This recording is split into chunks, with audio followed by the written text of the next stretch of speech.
Oke, Bismillah. Assalamualaikum warahmatullahi wabarakatuh. Bismillahirrahmanirrahim. Alhamdulillahirabbil alamin. Wa bihi nasta'inu ala umurid dunya waddin. Allahumma sholli wa sallim wa barik ala habibina wa syafi'ina Sayyidina wa maulana Muhammadin wa ala alihi wa ashabihi wa man tabi'ahum bi ihsanin ila yaumiddin. Amma ba'du.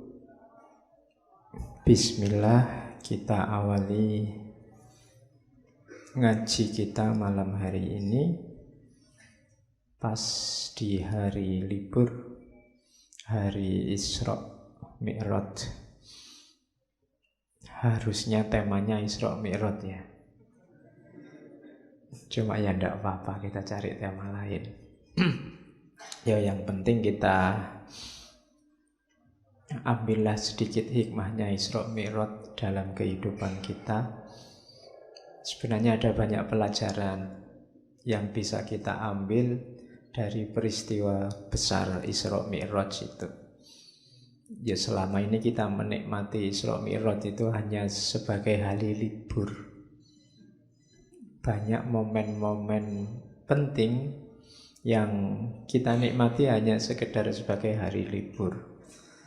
Masih ada 1 Muharram, masih ada Maulud Nabi, Hari Raya Idul Fitri, Idul Adha. Kita temui momen-momen itu setiap tahun hanya sebagai libur. Termasuk Isra Mi'raj ini. Ya banyak kapan-kapan kita ngaji itu ya. Ibnu Arabi pernah nulis tentang Isra Mi'raj itu secara ruhaniyah. Beliau nulis kitab yang judulnya Al-Isra ila Maqamil Asra. Itu perjalanan rohaninya seorang sufi dengan benchmarknya peristiwa Isra Mi'raj. Dari Isra Mi'raj kita juga bisa belajar bagaimana akal itu sangat terbatas. Isra Mi'raj itu salah satu mukjizat, makanya ayat yang menjelaskan Isra Mi'raj itu kan diawali dengan kata-kata subhana. Subhanalladzi asra bi abdihi lailan dan seterusnya. Maha suci Allah, maha besar Allah, menunjukkan kebesarannya Allah. Karena itu kalau ada yang tanya, apa masuk akal Pak Isra Mi'raj itu? Harus tidak masuk akal, wong itu mukjizat. Kalau mukjizat kok masuk akal berarti biasa-biasa saja. Dia memang harus luar biasa. Jangan-jangan itu rohani saja Pak, bukan jasmani. Kalau rohani saja tidak luar biasa. Kamu juga bisa membayangkan mimpi sampai di Masjidil Aqsa malam ini.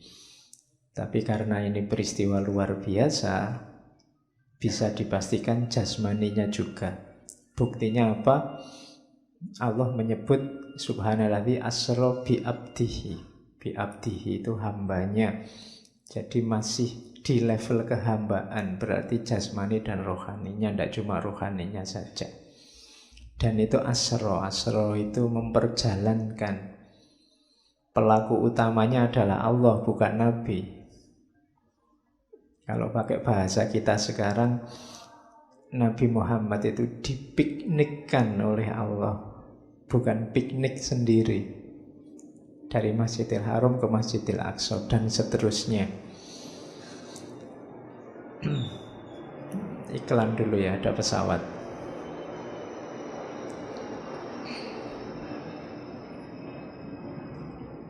Ya termasuk gimana level-level perjalanan rohani kita. Kalau di Isra Mi'raj kan ada cerita ketemu para nabi itu kan. Dan urut para nabi itu urut semacam perjalanan rohani.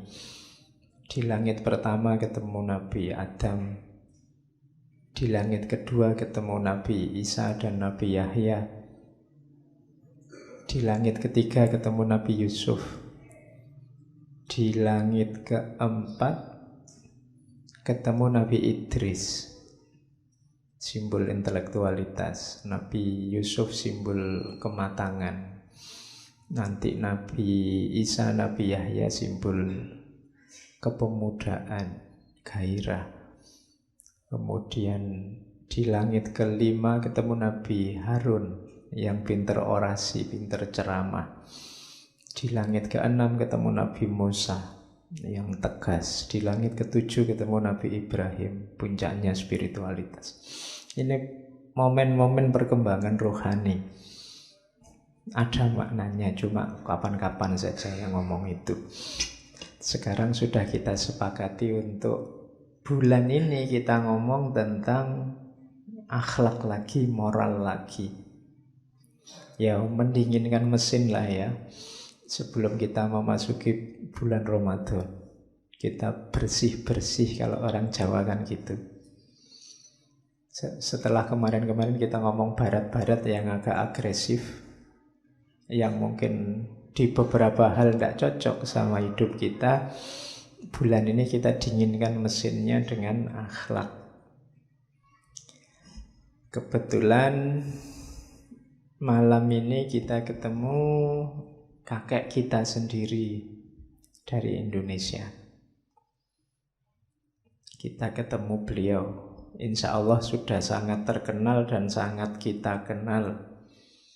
Profesor Dr.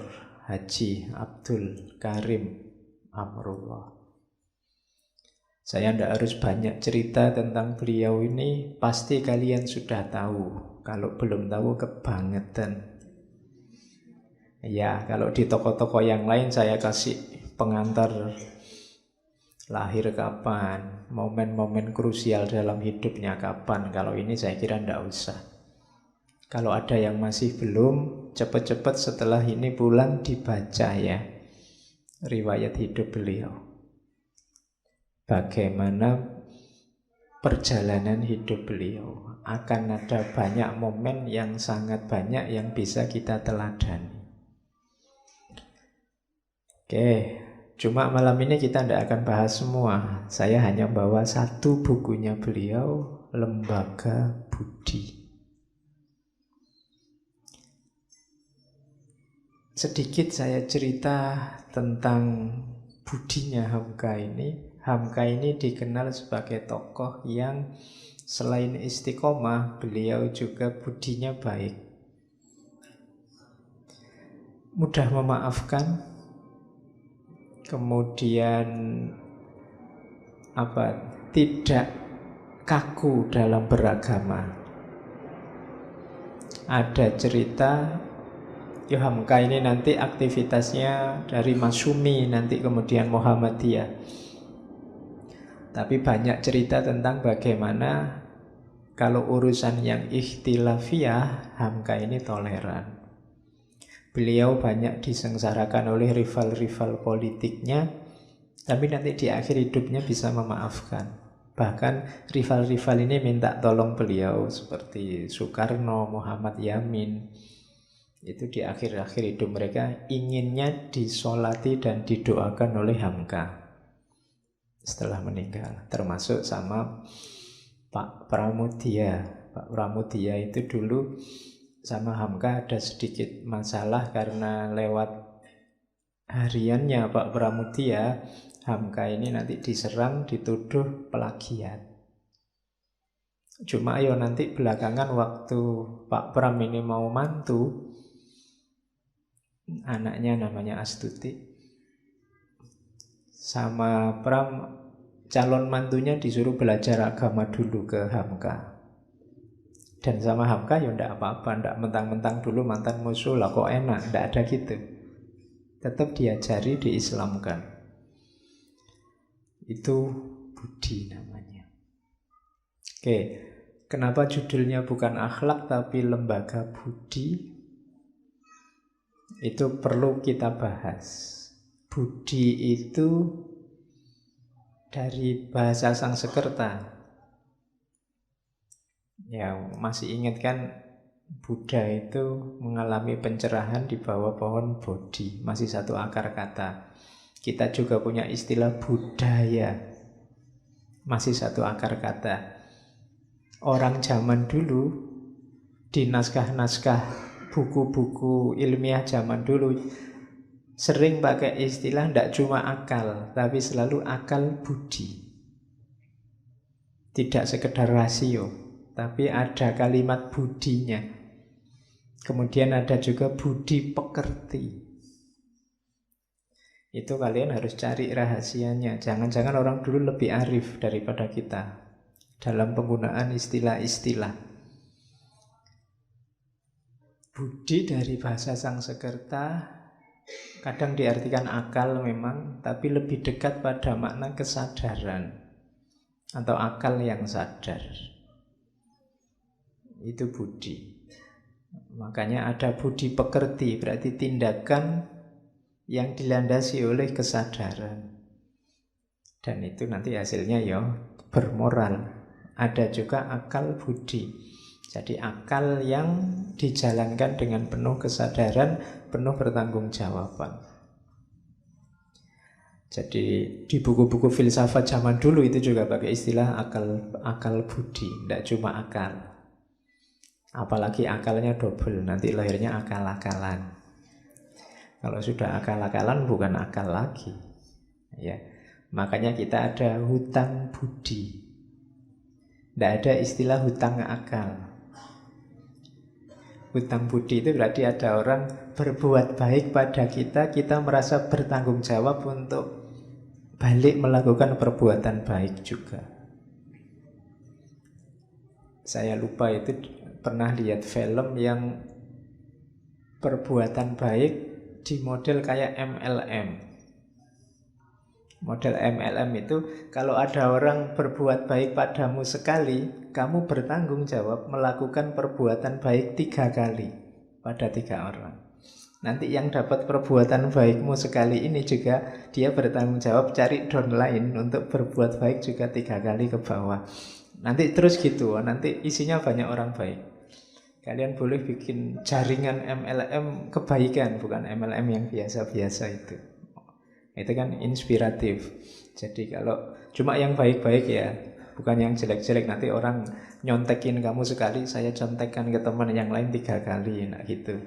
Ya, nanti kamu di-share video gitu-gitu sekali, tak share ke 3 teman yang lain, tidak begitu.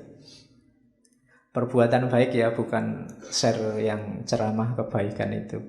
Karena kadang-kadang yang ceramah itu ya nyebeli juga.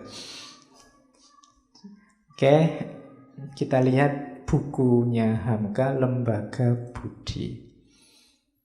Kalimat-kalimat kalau di bukunya Hamka itu enak dibaca. Agak puitis karena beliau juga budayawan, ya sastrawan, ya ulama pastinya. Jadi enak dibaca, meskipun ada yang mengkritik, oh idealis sekali Pak. Loh ya, hidup itu memang harus diawali dari ideal-ideal. Kalau nggak diawali dari ideal-ideal, gimana hidup kita akan jadi baik dan berkembang ke arah yang lebih baik. Bahwa ideal itu tidak dapat diterjemahkan 100% dalam hidup kita, ya tidak apa-apa. Bukan berarti idealnya salah. Tapi harus kita usahakan, kita terjemahkan 100%. Termasuk buku Lembaga Budi ini. Kemudian yang kedua, mungkin kalau kalian baca, karena kalian sudah levelnya mahasiswa, mungkin rasanya kok sudah tahu semua Pak. Kok rasanya biasa-biasa saja, tidak ada yang baru, kan kamu sering gaya begitu. Itu argumennya 2. Yang pertama, yang diomongkan mungkin sejenis fitrah manusia untuk berbuat baik. Kalau itu fitrah, ya tidak perlu, kadang kamu memang tidak pernah belajar itu, tapi kamu sudah tahu wong fitrah. Kayak jujur, baik pada orang lain, itu kan mungkin fitrah kita. Jadi ya kita pasti tahu wong itu sudah ada dalam diri kita. Lah kenapa harus diomong-omongkan lagi Pak? Tabiatnya manusia. Manusia itu kadang sudah tahu tapi sering lupa, atau sering cuek, atau sering alpa. Kamu menyebutnya khilaf. Cuma khilaf kok ya terus-terusan. Khilaf pak, lupa pak, tapi ya bolak-balik begitu. Makanya diingatkan, makanya jangan dimarahi ulama-ulama kita yang temanya kok monoton itu terus. Lah wong kamu bolak-balik diulang-ulang aja ndak jalan kok. Dikasih tahu yang itu saja itu ndak jalan. Makanya mereka butuh untuk diulang-ulang. Makanya bahasanya peringatan, nadhir. Peringatan itu kan bukan sesuatu yang baru, memang kita diingatkan lagi. Jangan-jangan belum jalan. Nah, termasuk buku Lembaga Budi ini mungkin nanti isinya sangat banyak yang apa itu sudah tahu. Kan anak-anak muda kan sering dikasih tahu apa-apa wis tahu. Ala wis tahu. Ya wis tahu tapi kamu butuh diulang-ulang lagi, wong kamu belum jalan, belum operatif. Buktinya apa? Di Indonesia ini kan masalah berulang-ulang. Seperti saya bilang minggu lalu itu kan, kok rasanya nasihat tokoh-tokoh zaman dulu masih relevan ya Pak hari ini. Itu jangan-jangan bukan nasihatnya relevan terus, tapi hidupmu yang tidak berkembang sejak dulu. Salahmu yo itu terus sejak dulu. Makanya rasanya nasihat tokoh-tokoh zaman dulu hari ini masih relevan. Di situ gunanya diulang-ulang. Oke, sekarang saatnya kita bersihkan diri lewat Lembaga Budi. Bismillah ya, ini ngaji tenanan nih. Oke, yuk diawali dari di buku, di pengantarnya Buya Hamka ya, kita menyebutnya Buya Hamka. Buya itu sama ya dari bahasa Arab sih. Derivasinya kan banyak kata-kata buya itu. Ada yang jadi abi, ada yang jadi abuya, ada yang jadi abah. Kalau di Jawa Timur itu kata dasarnya sama bapak. Cuma istilah buya kalau di Sumatera Barat, di Minangkabau itu untuk orang-orang terhormat, semacam kalau di Jawa kiai, ulama. Yes, kalau dari sisi bahasanya sebenarnya sama bapak. Hari ini kan banyak yang manggilnya abi, umi, akhi, ukhti. Ya, yon jangan dimarah. Yo biasa aja sama kayak kalian manggil mas atau mbak. Cuma di situ pakai bahasa Arab, kalian pakai bahasa Jawa. Abang, none itu yo biasa. Nggak apa-apa wong panggilan. Nggak harus ribut lah untuk urusan-urusan kecil. Kecuali kalau ada ideologi-ideologi yang perlu dikritisi di balik itu baru kita diskusikan. Tapi kalau sekedar panggilan kan apa-apa. Siapa tahu dengan manggil ukhti lebih mesra. Ya, kalau manggil mbak kok rasanya non formal, tapi kalau kaifa ukhti itu kan lebih. Ya, lebih rasanya lebih solihah gitu. Oke. Nah, iya toh. Oke. Di bagian awal ya itu pasti bahwa Rasulullah itu tugas utamanya adalah akhlak. Itu kan hadis innama bu'istu li utammima makarimal akhlak. Jadi akhlak ini, budi ini tugas utamanya Rasulullah. Maka siapapun yang ingin mensukseskan dakwah perjuangannya Rasulullah, jadikan akhlak sebagai pedoman. Oke. Jadi diingat-ingat ini ya, hari ini parameternya, ayo kita geser sedikit keislaman kita. Parameter pertamanya akhlak.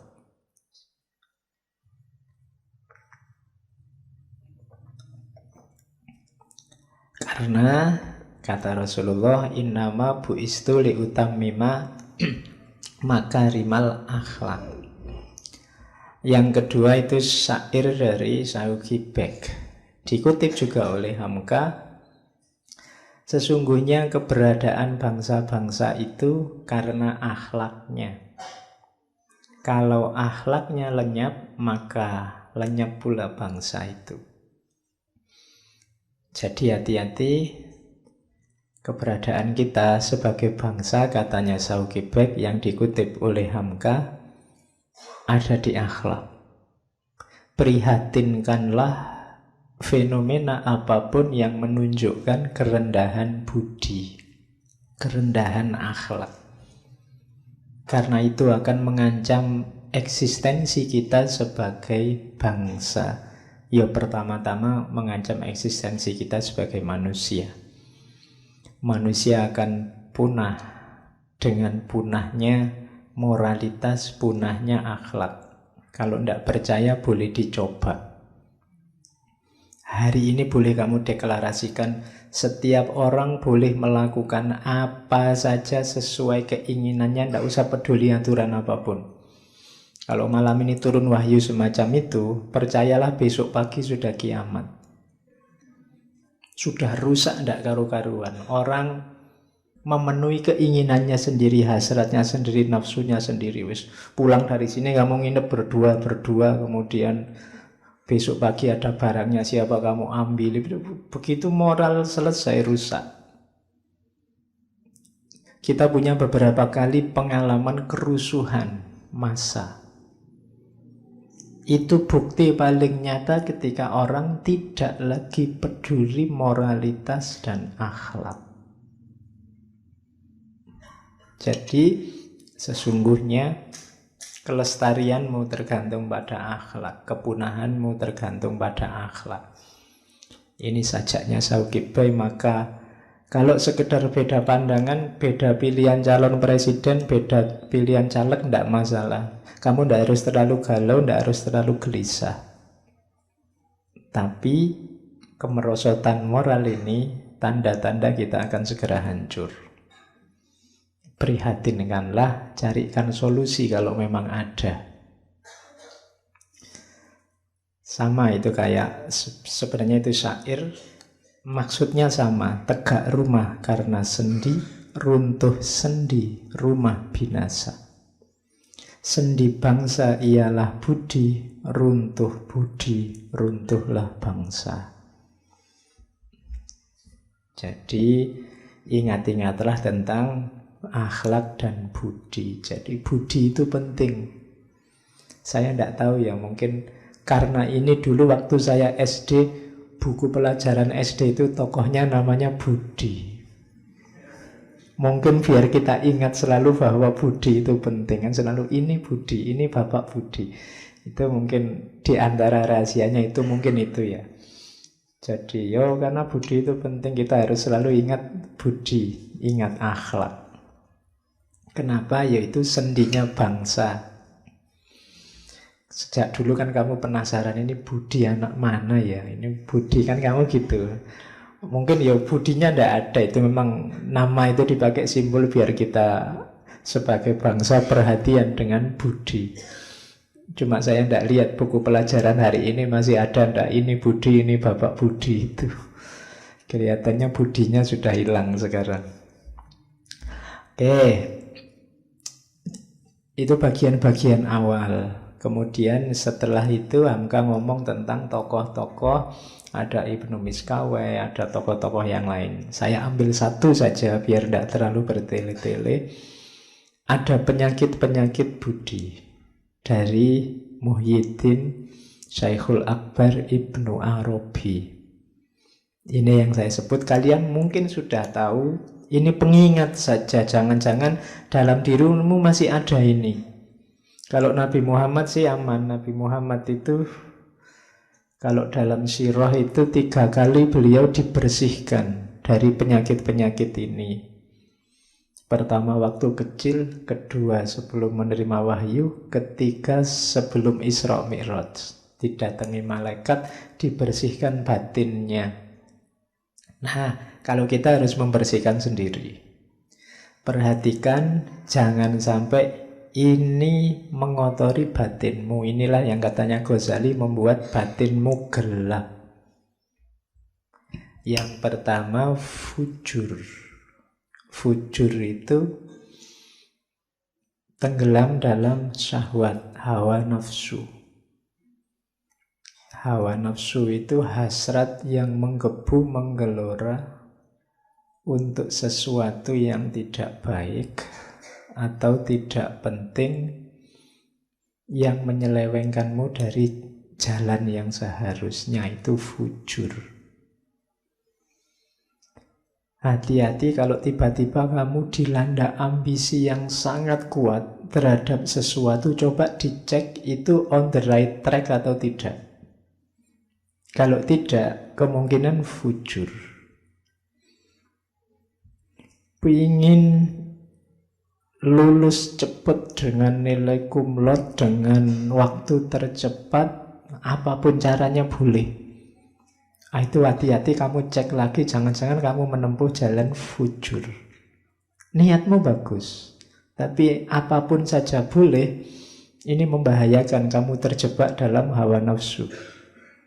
Pengen menang dalam pilihan biar besok nyaleknya sukses, tidak apa-apa. Tapi hati-hati ketika kamu ingin menang, yang kamu lakukan apa? Kalau tidak, kamu bisa terjebak fujur. Oke, coba ditengok, kamu punya ambisi apa hari ini? Tidak punya apa-apa itu Pak. Oh, nanti ada penyakitnya yang lain kalau tidak punya apa-apa. Iya. Jadi yang pertama fujur, yang kedua tamak. Kalau tamak itu perkembangan dari fujur tadi, menginginkan sesuatu yang tidak seharusnya diinginkan. Kalau tadi kan mending, ada yang diinginkan masuk akal tapi jalanmu salah. Kalau ini yang tidak seharusnya diinginkan, syarah, tamak. Yang ketiga, ini mungkin beberapa di antara kita sering terjebak di sini, tabazzul, katanya Ibnu Arabi, yang dikutip oleh Hamka. Tabazzul itu tidak punya harga diri. Cirinya biasanya suka berteman dengan orang yang moralnya rendah, sehingga dia sendiri ikut rendah. Itu tabazzul. Yo kamu, kalau tadi kan nengok ke dalam, kalau ini coba kamu nengok keluar. Siapa saja yang ada di sekelilingmu? Karakter orang seperti apa di kiri kananmu? Yang di dalam ada fujur, ada syarah. Yang di luar jangan-jangan ada tabazzul tadi. Kalau ini syafah. Syafah itu mudah tersinggung, mudah marah, mudah mencaci. Hari ini syafah ini kelihatan mungkin tidak dari mulutmu, tapi dari postingan-postinganmu, update statusmu. Mudah tersinggung, mudah marah, mudah mencaci orang lain. Terus khorq. Khorq ini menganggap dia sangat penting. Dunia itu pusatnya ada dalam diriku. Semua orang harus manut aku. Itu khorq. Pokoknya akulah yang paling utama, akulah yang paling penting. Selalu yang dipikirkan kepentingannya sendiri.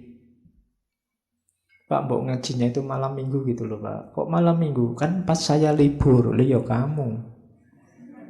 Ya kan? Usul selalu berdasarkan kepentingannya sendiri. Di antara pelajaran dari Isra Mi'raj tadi, itu kan kalau katanya Muhammad Iqbal ada namanya kesadaran profetik. Nabi tidak mikir kepentingannya sendiri. Kalau Nabi berpikir kepentingannya sendiri, sudah selesai dengan bertemu Allah di Sidratul Muntaha. Itu kenikmatan paling puncak. Tidak ada lagi yang lebih nikmat dari itu. Kan nikmat bertemu Allah besok yang dinanti oleh seluruh penghuni surga, karena itu kenikmatan paling puncak. Tapi Nabi tidak berpikir dirinya. Nabi masih berpikir tentang umatnya. Nah, itu berarti tidak ada khorq. Tidak hanya mikir dirinya, Nabi juga mikir umatnya. Makanya waktu dipuji oleh Allah itu kan waktu kita akhir kan at-tahiyatul mubarakatus sholawatut thayyibatul lillah. Terus Allah menjawab, Assalamu alaika ayuhan nabiyyu wa rahmatullahi wa barakatuh. Tapi Allah menjawab assalamu alaika ayuhan nabiyyu wa rahmatullahi wa barakatuh. Terus Rasulullah tidak egois, malah Rasulullah membawa umatnya assalamu alaina wa ala ibadillahis sholihin. Ini percakapan antara Allah dan Rasulullah. Itu berarti apa? Nabi tidak egois, tidak mentang-mentang aku sukses sudah ketemu Allah, apalagi yang aku cari, buat apa capek-capek balik. Wong Nabi ini sedang berat-beratnya hidup setelah ditinggal Khadijah, ditinggal Abu Thalib. Dakwah sendiri dilempari batu. Ujiannya luar biasa. Bahkan ada riwayat yang mengatakan ujian paling ringan saat itu yang dihadapi oleh Rasulullah adalah satu ketika beliau keluar dari rumah, dicegat oleh orang Quraisy, terus kepalanya ditaburi pasir. Itu dianggap ujian paling ringan. Saya tidak tahu kalau kalian keluar rumah dicegat orang, kepalamu ditaburi pasir, itu mungkin celuritnya keluar. Tapi kalau Rasulullah tidak. Bahkan waktu dilempari batu di Taif itu, malaikatnya aja sampai tidak kuat.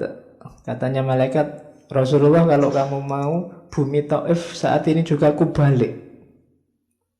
Jadi hancur semua Taif, orangnya masuk liang lahat semua. Tapi jawabannya Rasulullah, ya janganlah. Katanya Rasulullah, mereka itu begitu karena tidak tahu. Makanya Nabi malah mendoakan, Allahumma hdi qaumi fa innahum la ya'lamun.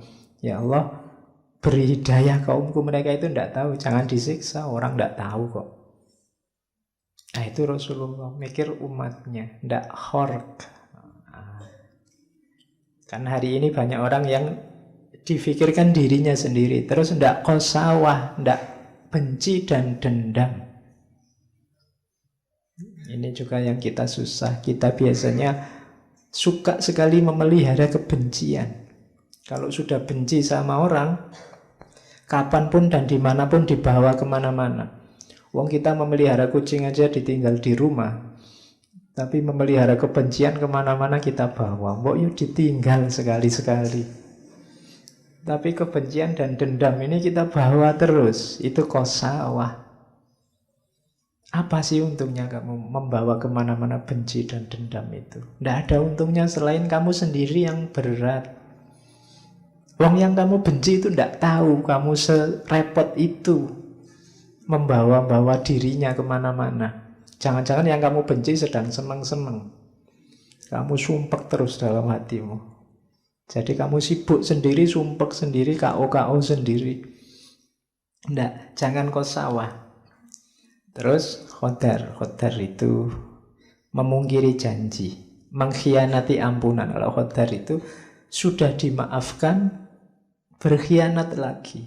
Ini penyakit budi yang agak parah. Tadinya salah dimaafkan, tadinya keliru dimaklumi, balik lagi. Itu budi yang cacat. Janganlah ya, kalau sudah dimaafkan ya, kalau bisa jangan diulang. Terus khianat, kalau ini kita paham. Menyalahi amanat. Membuka rahasia juga termasuk akhlak tercela. Hati-hati. Sekarang hari ini orang itu tidak hanya membuka rahasianya orang lain, tapi dengan sukacita membuka rahasianya sendiri. Kalau tidak percaya, mau tontonan postingannya teman-temanmu itu. Mau sekedar makan di angkringan aja diposting, cekrek gitu. Terus menu siang ini, kan kamu gitu selalu. Itu bongkar rahasianya dewe. Kadang-kadang mau kemana itu posting. Oke, jangan ya eman-eman. Hidup itu jadi menarik ketika ada misteri-misteri. Kalau terbuka 100% itu tidak enak. Kalian yang punya pasangan, perhatikan rumus ini. Loh iya, kalau kamu sedang masih ada misterinya, masih ngejar-ngejar, itu kan masih, wah ini tidak tahu aku, dia itu senang bener sama aku apa enggak. Itu kan kamu masih penasaran. Tapi begitu diterima, selesai, tidak menarik lagi. Sudah selesai. Jadi biarkan dirimu ada misteri-misterinya dikit gitu loh. Jangan terlalu diobral. Jadi itu rumusnya. Jangan langsung diiyani kalau dikejar. Rodo dikasih PHP dikit-dikit tidak apa-apa. Biar penasaran ngejar-ngejar. Meskipun besok sudah jadi, usahakan masih ada yang dikejar-kejar, ada yang misteri. Bahkan agama itu menarik sampai hari ini, itu karena masih banyak misterinya. Kamu kan masih penasaran kira-kira surga besok itu ada benar apa enggak, neraka ada benar apa enggak. Bahkan kamu penasaran yang bunuh diri jadi teroris itu ketemu bidadari benar apa enggak. Itu kan misteri-misteri. Itu yang sampai hari ini orang masih. Kalau terbongkar semua misterinya itu bisa gawat. Besok orang, kalau surga cuma kayak gitu, tak bikin sendiri surga sekarang, bisa begitu. Tapi justru agama itu membuat kita terikat karena banyak misterinya. Oke, jadi jangan mudah membongkar rahasia dirimu sendiri atau rahasianya orang lain. Takabur ini pasti.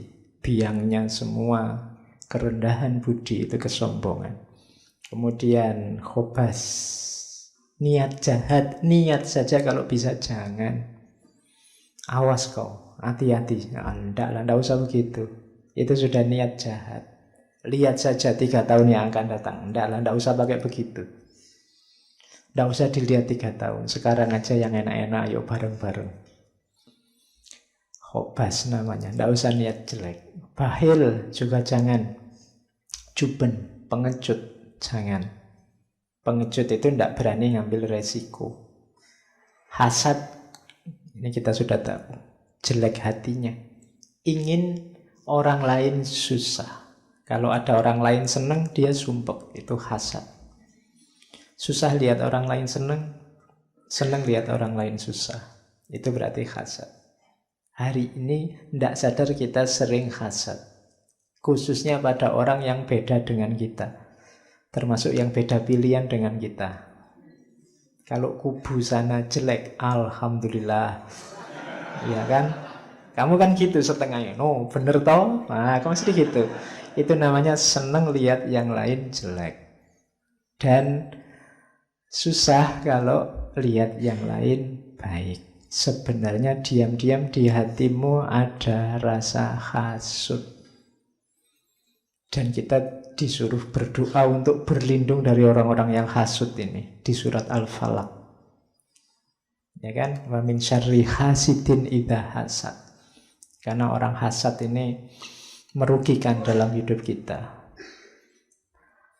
Yang selanjutnya jasa. Jasa ini kayak juben. Tidak berani susah, tidak berani menghadapi resiko. Yang tadi saya bilang males-malesan itu juga penyakitnya budi. Namanya sohirul himmah. Keinginanmu apa? Cita-citamu apa? Enggak tahu Pak, saya mengalir saja. Ini penyakit budi juga. Kamu harus tahu, hidup itu dalam kuasamu. Jangan mengalir saja. Arahkan ke yang baik-baik sesuai yang kamu tahu. Lakukan yang bagus-bagus sesuai keinginanmu. Jangan sohirul himmah. Harus punya target. Syukur-syukur lengkap. Jangka pendek saya ingin ini, jangka panjang saya ingin itu, jangka menengah saya ingin ini. Itu lebih bagus. Ada himmah. Untuk urusan agama Pak, saya ingin 5 tahun ke depan saya sudah bisa rajin sholat tahajud, hafal surat Yasin bisa. Itu namanya target. Kalau untuk urusan studi saya ingin 2 tahun lagi lulus, karena kalau enggak mesti DO. Terus untuk caranya begitu. Jangan sohirul himmah. Tidak punya karep. Kelemahannya anak muda hari ini banyak yang tidak jelas. Cita-citanya apa, keinginannya apa. Dan yang terakhir al-jaur. Kalau ini berlebihan, ya baik sih, cuma apa-apa itu ada kadarnya. Harus tahu takarannya. Jangan over. Semua yang over itu jelek. Termasuk kebaikan. Ada beberapa kebaikan yang kalau over ya jelek. Islam itu suka keseimbangan. Nabi Muhammad itu mengkritisi kalau ada sahabatnya yang sholat terus, ibadah terus, itu dimarahi sama Nabi.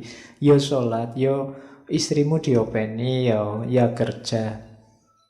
Jadi imbang antara dunia akhirat. Keseimbangan ini menunjukkan bahwa Kita jangan berlebihan. Akhirat ya, dunia ya. Oke, jadi ini penyakit-penyakit budi menurut Ibnu Arabi yang dikutip oleh Hamka. Jadi cara paling gampang untuk belajar budi ya cari penyakitnya. Yang tidak ada ini berarti insya Allah masih tergolong baik. Kan gitu. Oke, terus. Nah, ini nasihat juga dari Hamka. Cara mengenali kekurangan diri. Kan sering saya suruh, mbok yo kita muhasabah. Ayo kita cek hidup kita. Tapi ini kan tidak gampang. Kamu mungkin minat, tapi susah Pak. Caranya gimana? Nah, Hamka ngasih beberapa tips dalam lembaga budi. Saya ini punya penyakit diri saya apa saja sih Pak? Mungkin kamu sendiri tidak tahu karena kamu terlibat terus dalam dirimu. Setiap kali saya ngomong tadi kejelekan-kejelekan budi, yang ada di pikiranmu selalu orang lain. Bukan dirimu. Karena susah memang mendeteksi kelemahan diri sendiri. Selalu orang lain. Selalu kamu ngomong, oh itu kubu sana banyak yang gitu Pak. Tadi saya ngomong hasut itu kan mesti dalam pikiranmu, iya Pak, yang kubu sana yang bukan pilihanku itu isinya hasut semua. Yang kubu sini juga begitu. Begitu dia ngomong, wah banyak sekali menyebarkan hoax. Oh iya Pak, kubu sana, selalu kubu sana. Tidak pernah kamu cermati dirimu sendiri karena memang kamu terlibat terus dengan dirimu. Kalau terlibat terus kan memang susah introspeksi. Maka Hamka ngasih beberapa tips. Yang pertama katanya Hamka, ada jalan mudah. Cari guru yang wawasannya luas dan memang mengerti tentang akhlak, tentang cacat-cacat yang tersembunyi. Jadi cari guru yang bisa dipercaya. Ini lebih mudah. Dalam dunia tasawuf itu, dunia tarekat itu bahkan seorang murid kalau ingin diperbaiki oleh gurunya, pasrah saja 100% pada gurumu. Kadang-kadang gurunya menyuruh aneh-aneh. Kita tidak paham karena ini kok disuruh gini toh ya, tujuannya apa. Tapi gurumu lebih ngerti. Kalau di tarekat disuruh pasrah saja. Guru lebih tahu. Perkembangan mentalmu, perkembangan rohanimu. Kadang-kadang saya beberapa kali mengalami datangnya pakai kendaraan sama guru tarekat ini. Sudah kamu pulangnya jalan kaki aja, padahal itu mungkin puluhan kilo. Itu kan kelihatan tidak masuk akal, apa sih gunanya ini. Tapi ada gunanya pasti. Mungkin untuk membunuh egomu, membunuh ketergantunganmu pada dunia, macam-macam. Gurumu yang mengerti. Guru rohani itu kayak dokter kalau dunia jasmani. Kamu kan tidak paham itu dokter ini kok obat diminum sehari 3 kali, mbok wis diminum 10 kali kan cepet sembuh misalnya. Lo yang ngerti dokternya. Kamu jangan ijtihad sendiri kalau urusan obat. Nanti kamu ngarang-ngarang sendiri misalnya. Ndak, sama kayak rohani. Mungkin kamu punya rumus sendiri Pak, harusnya begini, ndak. Coba tanya yang ahli. Jangan-jangan kamu ingin mengobati hasadmu, akhirnya malah jatuhnya jadi sombong. Jangan-jangan kamu ingin mengobati sohirul himmah tadi, akhirnya malah overconfident. Kan bisa begitu. Yang ngerti takarannya siapa? Guru. Maka jalan gampang untuk mendeteksi kamu ada penyakit jiwa apa? Cari guru. Itu mudah. Bukan berarti kalau tidak punya guru terus tidak bisa. Ya bisa. Cuma akan lebih mudah kalau kamu punya guru. Oke, yang kedua, mungkin susah nyari guru hari ini. Gurunya sibuk nyari sampingan macam-macam sehingga kamu mau ketemu saja susah. Nah, cari sahabat. Sahabat tapi yang jujur, tapi yang juga wawasannya luas. Kalau sahabatnya yo podo mursale yo podo wae. Nanti kamu minta, "Mbok aku dinasehati biar penyakit jiwaku hilang." Oh, nasehati gimana? Aku juga penyakit jiwaku. Iya, podo wae. Yo silahkan bertangis-tangisan dalam Cari sahabat yang wawasannya luas. Jadi kalau ada teman kok kelihatannya ini lebih mantap, lebih stabil menguasai mentalitas rohaninya, kamu dekati, jadikan sahabat. Siapa tahu membantu perkembangan rohanimu. Misalnya ada teman, aku suka loh temanku ini jujur sekali, dekati dia, belajar kejujuran dari dia, mungkin bisa mengobati penyakit khianatmu. Temanku ini tulus sekali ya, kamu dekati saja jadi teman, mungkin bisa ngasih tips padamu gimana biar kamu tidak hasut. Caranya begitu. Cari sahabat, cari teman yang berpandangan luas sesuai kebutuhanmu. Yaitu kalau kalimatnya Hamka juga yang beragama, serius sama agamanya.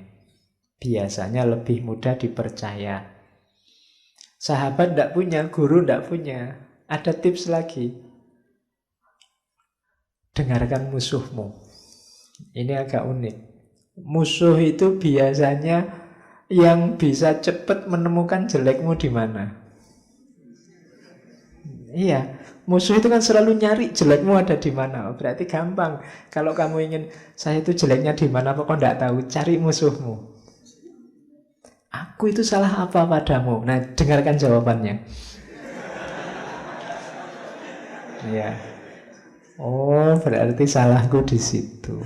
Nah, diperbaiki. Emangnya kamu ku buat sakit apa? Oh, terus dia jawab kan meskipun sambil maki-maki. Dengarkan saja. Oh iya, berarti aku lemah di situ. Itu cara lain sebenarnya.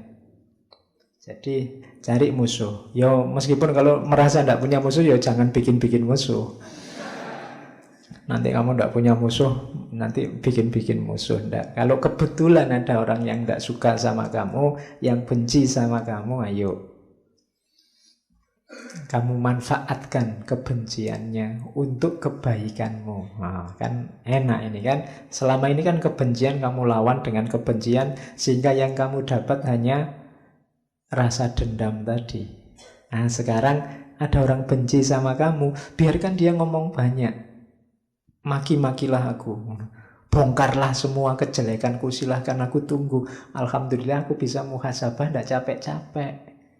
Oh, berarti kelemahanku selama ini itu. Oh, berarti orang sakit hati kalau saya kayak gini tuh. Itu kan muhasabah namanya. Kamu sendirian tidak ngerti.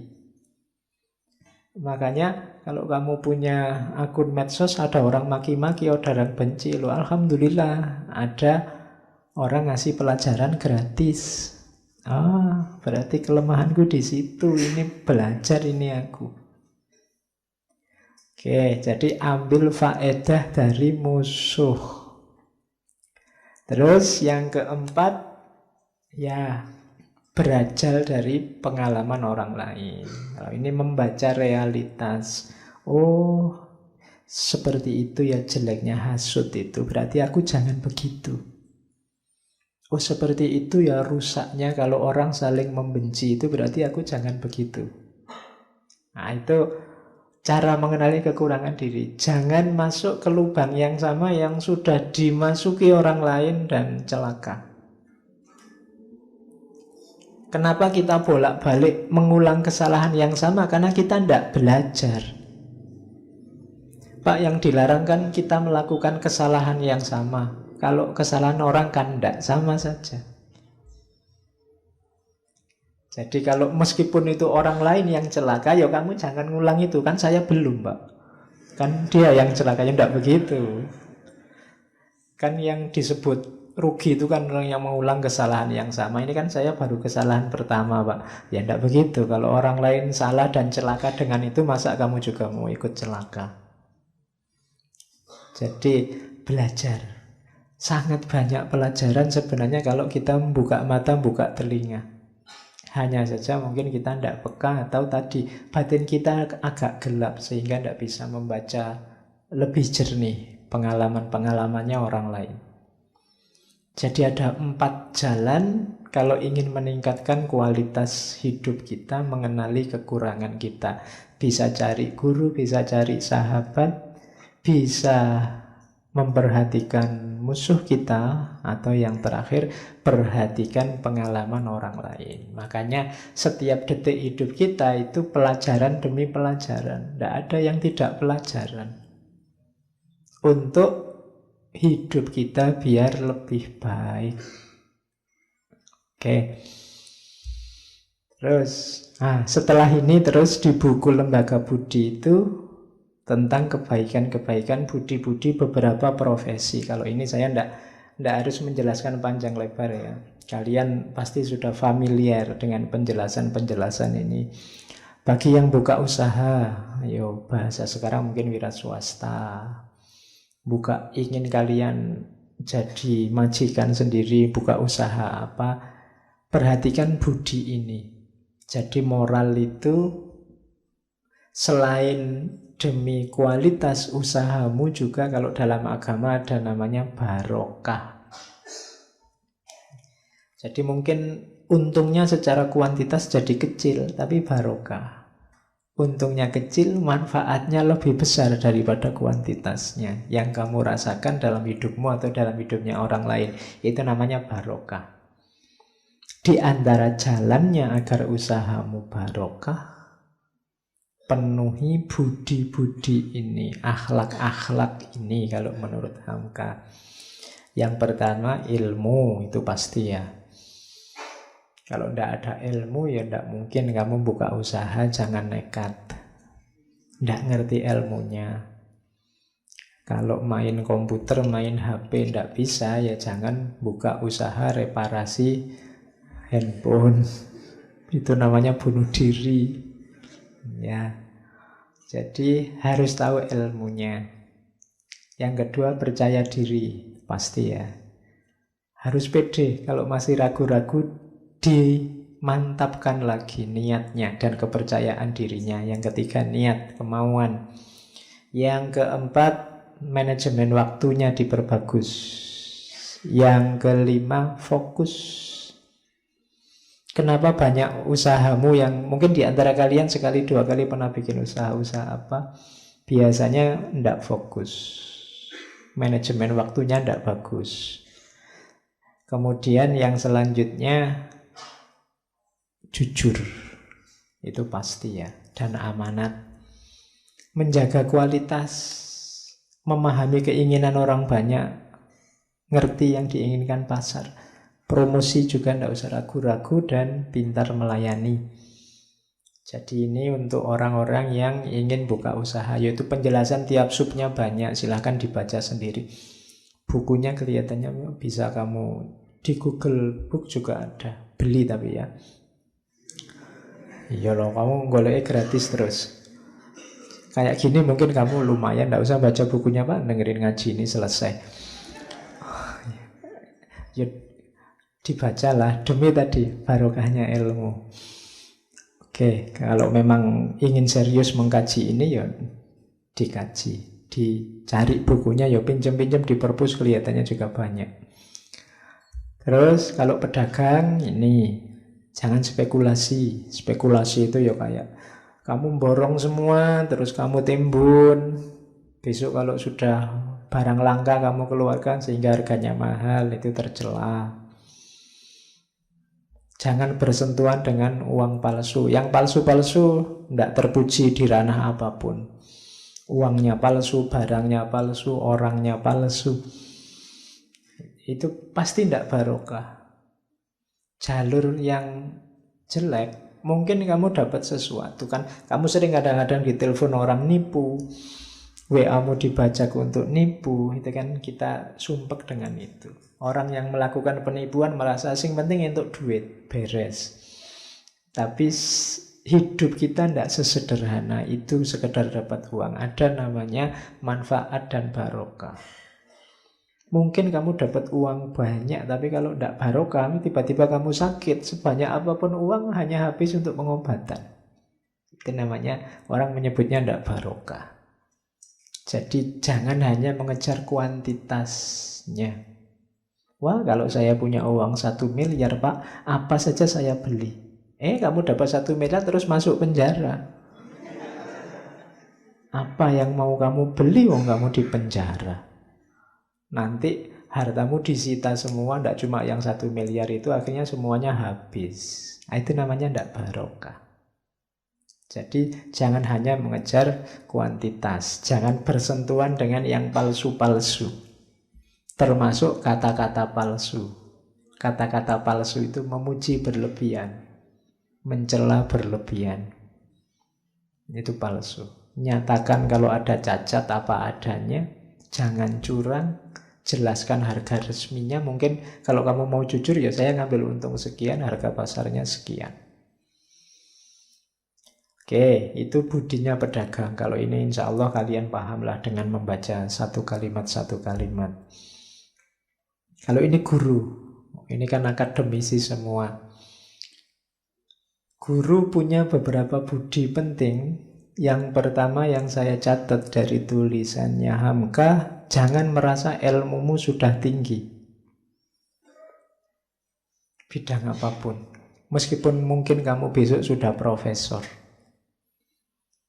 Karena begitu kamu merasa ilmumu sudah cukup atau sudah tinggi, kamu akan berhenti. Sementara ilmu itu berkembang, dunia ini berubah. Sementara yang kamu tahu hanya sebatas kemampuanmu, sebatas pengalamanmu. Yang pasti tidak sempurna, maka jangan pernah kamu merasa ilmumu sudah cukup tinggi. Kalau kamu merasa tinggi sehubungan, iya sih Pak, tapi saya merasa kalau dibandingkan dia, saya lebih tinggi. Itu pun jangan, karena itu menunjukkan bahwa kamu sedang takabur, kamu sedang sombong.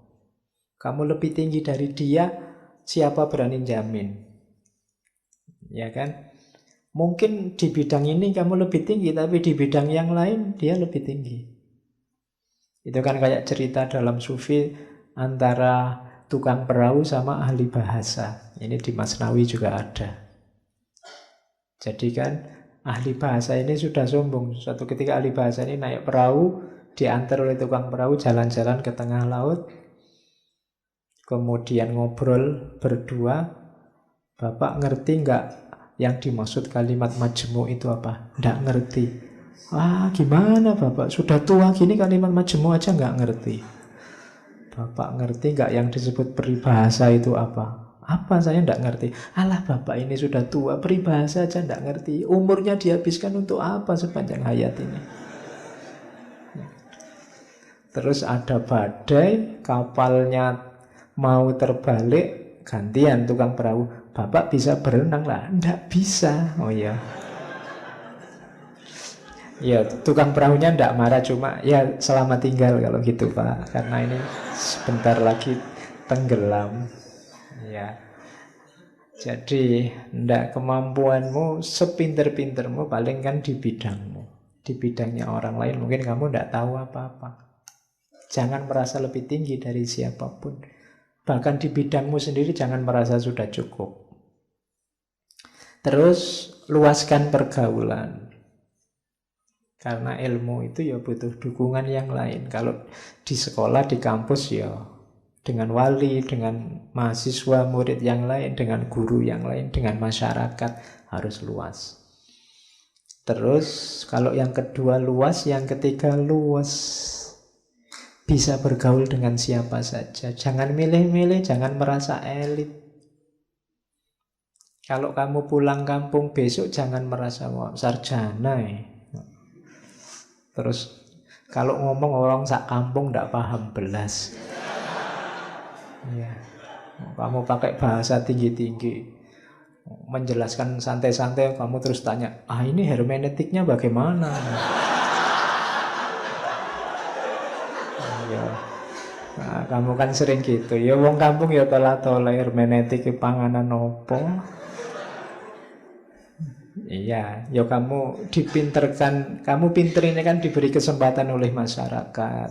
Bahkan mungkin ada anggaran, dana-dana masyarakat terlibat untuk subsidinya kampus-kampus. Ya, besok kamu harus memberi manfaat ke mereka. Jangan malah menyusahkan mereka. Kan hari ini banyak orang pinter itu yang isinya cuma menyusahkan. Setiap kali dia ngomong, besok pagi ada masalah muncul. Kan ada yang begitu, ya mbok jangan. Ilmu juga butuh barokah. Barokahnya ilmu itu, ya ilmumu jadi solusi dari banyak masalah. Usahakan setiap kali kamu ngomong, besok pagi ada masalah terselesaikan. Itu ilmumu barokah. Jangan sebaliknya, begitu kamu ngomong masalah muncul. Terus kamu diem aja, kalau gitu nggak usah ngomong. Wong ya kamu cuma bikin susah. Oke, terus luwes ya, bisa kemana-mana, terus bisa memberi petunjuk, bisa membuka. Kalau ada muridnya, Pak, saya kok buntu ini, tidak bisa mikir, kamu bisa buka pikirannya. Usahakan kamu bisa paling tidak beri semangat. Jangan malah, kamu buntu, saya sejak lama itu juga buntu misalnya. Nah, itu nanti muridmu cuma, oh gurune wayo buntu yo. Ya paling tidak besarkan hatinya. Ayo kita cari bareng-bareng jawabannya. Nah, jadi jadilah inspirator pada murid-muridmu. Jangan menjatuhkan semangat mereka. Dan juga jangan hanya mentransfer ilmu. Tanamkan juga sikap, perilaku, kesadaran, kepercayaan diri pada mereka. Justru ini lebih penting. Kalau untuk nambah ilmu selanjutnya mereka bisa nyari kemana-mana. Tapi pembentukan karakter ini perlu. Besok kalau kamu jadi guru, jadi mahasiswa, usahakan bisa masuk semua, tidak cuma ilmunya. Nah ini budinya seorang guru. Dokter, itu saya urut dari bukunya Hamka itu ya. Dokter itu pertama-tama harus logikanya logika kewajiban pada sesama, logika pengabdian pada anak Adam seluruhnya. Logika pertama itu. Urusan bayaran, urusan imbalan itu nanti. Itu konsekuensi logis kok. Jangan jadi target. Kalau menurut bukunya Hamka. Jadi kalau target pertama harus menolong, karena dokter itu citranya adalah penolong, pelindung, bahkan kayak ayah di depan anaknya pada siapapun yang membutuhkan dia. Kalau di sini ada mahasiswa kedokteran, yang pertama memang harus kemanusiaannya. Dia punya tanggung jawab, punya kewajiban pada sesama manusia. Yang terakhir itu penting, memasukkan kegembiraan dan sukacita pada orang sakit. Dokter tidak boleh menakut-nakuti. Waduh Pak, sakit kayak gini nih. Oh itu pasiennya stres, penyakitnya double nanti. Ya, gembirakan, besarkan hatinya. Oke, kan sekarang banyak tuh yang dokter yang bisa menggembirakan, meskipun yang bikin sumpah juga ada. Ini Bapak kalau 3 hari tidak sembuh berarti gawat itu Pak, kembali lagi ke sini saya. Nah, ya. Jadi menakut-nakuti tidak boleh. Masukkan rasa gembira dalam hati pasiennya. Ya yang dokter nanti ingat, akan ada kode etiknya. Yang jelas kemanusiaan yang jadi dasarnya. Ya kalau di Indonesia mungkin dokternya baik-baik. Kalau di film India itu banyak yang dokternya nyebeli. Di film tapi tidak tahu aslinya. Mungkin ya ndak beda. Oke. Terus. Nah, kalau ini pembela hukum, pengacara. Pembela hukum itu kalau dulu namanya pokrul. Hati-hati, ada yang jelek, ada yang bagus. Yang jelek itu dulu dikasih nama pokrul bambu. Bambu itu bahasa Jawane pring. Kan banyak orang kayak Sosro Kartono itu memaknai bambu sebagai positif. Tapi kalau ini bambu dengan makna negatif.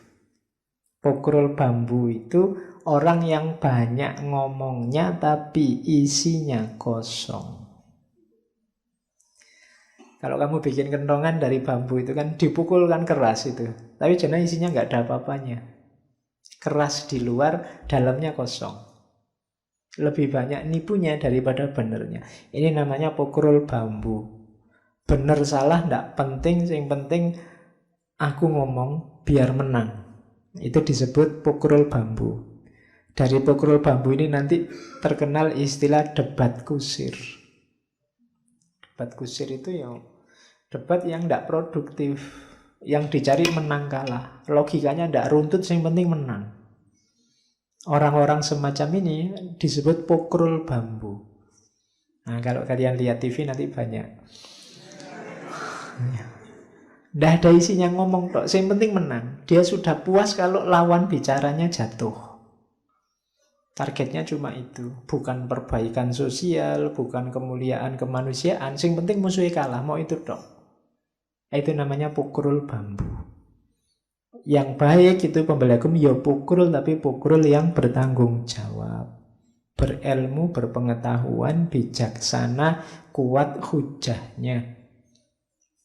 Jadilah pembela hukum yang baik. Kemudian yang diperjuangkan ya hanya kebenaran. Tidak peduli apapun selain keadilan. Mungkin dapat tugas membela yang salah, ya dibela agar yang salah ini seandainya dapat hukuman sesuai dengan kesalahannya. Bukan jadi sasaran balas dendam yang berlebihan. Bukan kok terus yang salah gimana caranya jadi benar. Nah, itu namanya pembela hukum yang baik. Jadi pokroul yang luas pengalaman, pengetahuan, kalau ngomong juga baik dan argumentasinya juga baik. Nah, ada quote dari Hamka, seorang guru mendidik muridnya, walaupun murid itu nakal.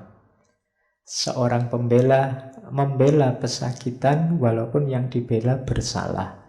Seorang dokter mengobati pasiennya walaupun pasien itu tidak bisa membayar. Karena kenakalan murid, kesalahan pesakitan, ketidakmampuan pasien itu tantangan-tantangan bagi guru, bagi pembela, bagi dokter. Bukan sesuatu yang harus dihindari. Kalau dia menghindar murid yang nakal, bukan guru yang sejati. Yang dicari yang baik-baik saja, ya wis apik. Mesti aja hasilnya apik. Yang luar biasa itu yang semula nakal tapi terus jadi bagus. Ini guru yang luar biasa. Pembela juga begitu. Pesakitan yang orang sudah marah mungkin digantung saja, dibakar saja, tapi dia bisa membela dan dihukum sesuai kadar kesalahannya, itu pembela yang bagus.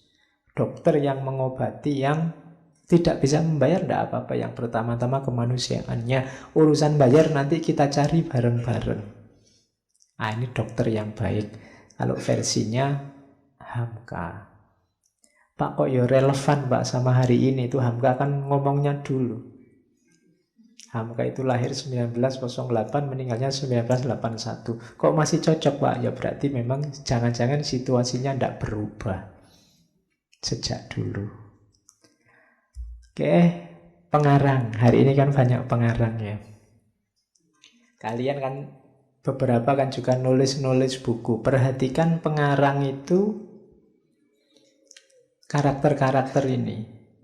Yang pertama harus luas pengetahuannya tentang bahasa bangsanya. Kalau kalian berarti bahasa Indonesianya harus bagus. Makanya Hamka itu kan tulisannya enak, karena pinter dalam bahasa Indonesia. Hari ini kan kalian banyak dituntut pinter bahasa asing, padahal bahasa Indonesianya belum pinter juga. Akhirnya bahasa asingnya nggak terlalu bagus, bahasa Indonesianya apalagi. Padahal katanya Hamka, loh, bahasa bangsamu itu nomor 1 kan. Lebih dulu kamu harus pinter nulis bahasa Indonesia.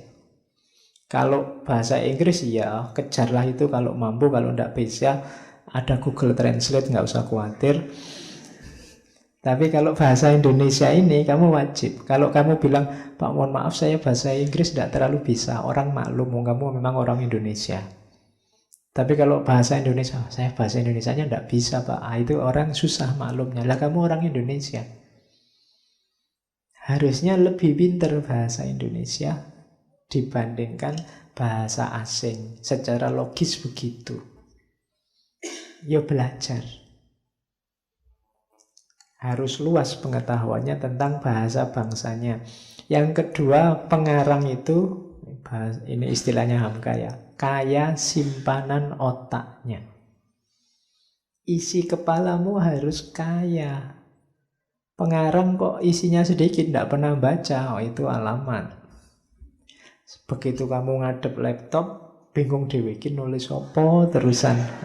Nah, itu berarti simpenanmu kurang banyak. Kadang-kadang mulai saja kan kamu bingung, ini dimulai gimana ya Pak? Kamu kadang-kadang, saya materinya ada Pak, cuma mulainya itu gimana? Basa-basinya gimana? Lu yang nyuruh kamu basa-basi itu siapa? Ya tulis saja yang ada di kepalamu tadi. Nanti tipis Pak. Lu ya targetnya kan apa yang ada di kepalamu diomongkan, bukan tebal tipisnya. Ya nanti kalau kurang tebal ya gampang, spasinya direnggangkan.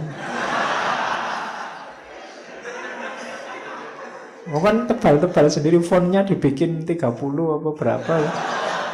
Nanti kan tebal. Sering mahasiswa kan begitu, kalau disuruh bikin makalah susah Pak bikin tebal. Jadi poinnya kan yang penting kena, bukan tebal tipisnya. Nah, itu nanti tergantung pada simpanan otakmu kaya apa tidak. Lidahnya fasih, itu berarti pinter, punya gaya bahasa, dibaca jadi enak. Kalau ngomong jelas, punya gaya sendiri. Kemudian kayak tadi ya, mahir mengungkapkan kesedihan atau kegembiraannya. Penulis yang bagus itu, yang baca itu ngerti. Ini konotasinya sedih, ini konotasinya senang. Itu bisa. Kadang-kadang kan orang tidak ngerti. Ini harus dibaca sambil semangat. Meskipun tidak ada perintah dalam tanda kurung, baca dengan semangat. Nanti orang bisa langsung paham ini. Kamu jadi bersemangat begitu membaca. Itu pengarang yang bagus. Kayak kamu baca Laila Majnun itu kan kadang membaca pertama kan kamu nangis. Wah iya ya, ini rasanya terharu sekali. Itu pinternya yang nulis, pinternya yang ngarang. Nah, kamu juga harus bisa, kalau memang mendeklarasikan diri jadi pengarang, bisa mengaduk emosi pembacanya. Jangan kok kamu nulis pinginnya sedih, yang baca malah ketawa-ketawa. Iya. Nanti kualik itu namanya. Atau jangan-jangan kamu enggak Pak, saya memang spesialis nulis yang kebalik. Kalau saya pingin ngomong yang ketawa-ketawa, yang baca mesti nangis. Kalau saya pingin ngomong, ya enggak apa-apa, gaya saya memang begitu Pak, mungkin gitu. Oke, terus teguh pendirian. Nah, ini penting karena jangan jadi pengarang pesanan. Dibayar orang untuk nulis hal tertentu, untuk kepentingan ideologi tertentu, itu namanya pesanan. Tapi kalau kepentinganmu sendiri, ideologimu sendiri, ya monggo. Atau yang cocok dengan keyakinanmu, ya monggo. Yang jelas teguh pendirian.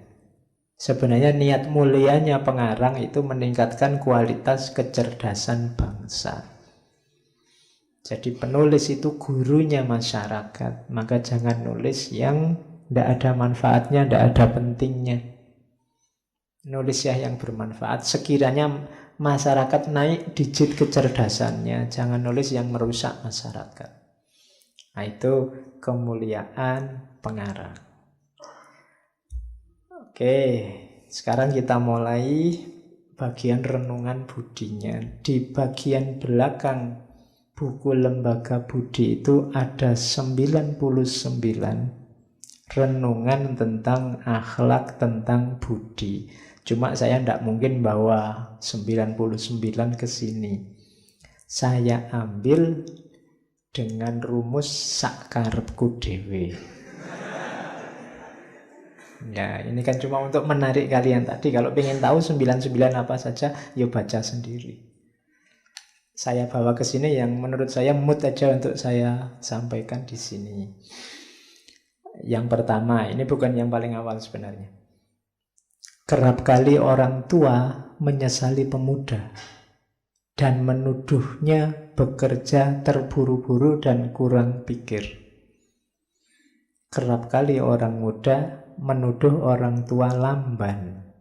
Lamban bertindak dan terlalu banyak berpikir. Katanya Hamka, alangkah sibuknya dunia kalau pimpinan hanya di tangan yang muda-muda. Dan dunia akan membosankan karena lamban geraknya kalau pemimpinnya hanya yang tua-tua. Gabungan di antara gelora semangat yang muda dan renung pikiran yang tua itulah yang menimbulkan keseimbangan dalam hidup. Ini jangan disambungkan sama pilpres ya.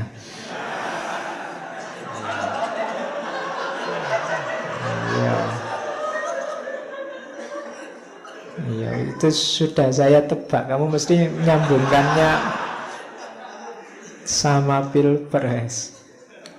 Ya. Jadi ini sebenarnya Bangka mau ngomong hidup itu ya ada, kalau bahasa anak sekarang, ada ngegasnya, ada ngeremnya. Ya, kamu harus sadar kapan ngegas, kapan ngerem. Ngegas itu simbolnya yang muda-muda, ngerem itu simbolnya yang tua-tua. Kalau kamu ngegas terus, gawat hidupmu. Nanti ada apa-apa kamu ndak ngatasi, terus tabrakan. Atau yang penting-penting kelewatan.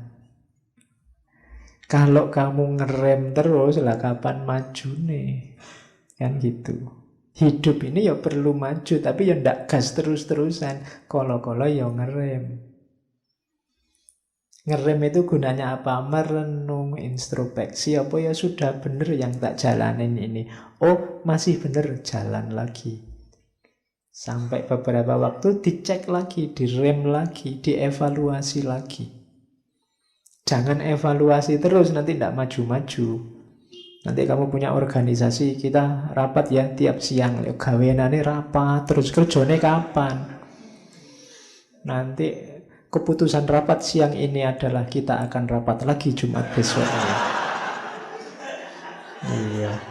Oh, keputusan rapat kok untuk rapat lagi gitu loh.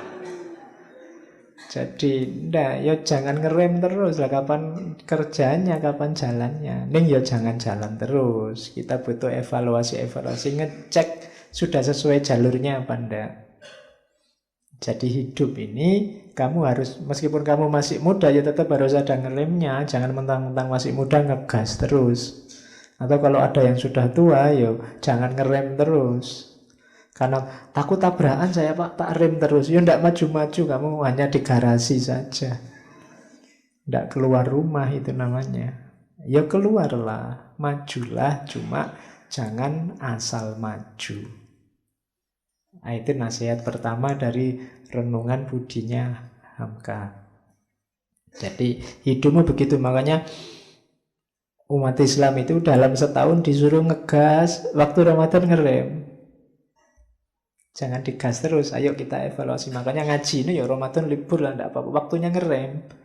Kalau digas terus, filsafatan terus, puyeng kamu. Ada ngeremnya. Atau filsafat kok barat terus, barat itu kan cenderungnya ngegas. Gagasan-gagasannya progresif. Yo ganti sekali-sekali timur. Timur cenderungnya harmoni, cenderungnya agak ngerem. Yo barat, yo timur. Jangan timur terus. Alam gaib terus, alam batin terus. Susah nanti kamu hidupnya. Tidak bisa tanding di dunia nyata. Tapi juga jangan barat terus, progres terus. Nanti kamu kering hidupmu. Jadi ini sebenarnya pelajaran keseimbangan, bukan pelajaran pilpres. Ya, kamu kan sudah senang. Wah cocok jagoku Pak, mesti ngono kamu. Ya, enggak. Oke, kan dua-duanya sudah kombinasi kalau menurut saya. Oke ya, pokoknya enggak usah dibawa ke sana. Terus, nanti kamu potong terus kamu upload di Instagram, capture gambar itu, nanti ngawatiri itu. Terus, renungan kedua. Di setiap zaman, katanya Hamka, ada saja orang yang menguntui zamannya. Dia tidak puas dengan zamannya itu.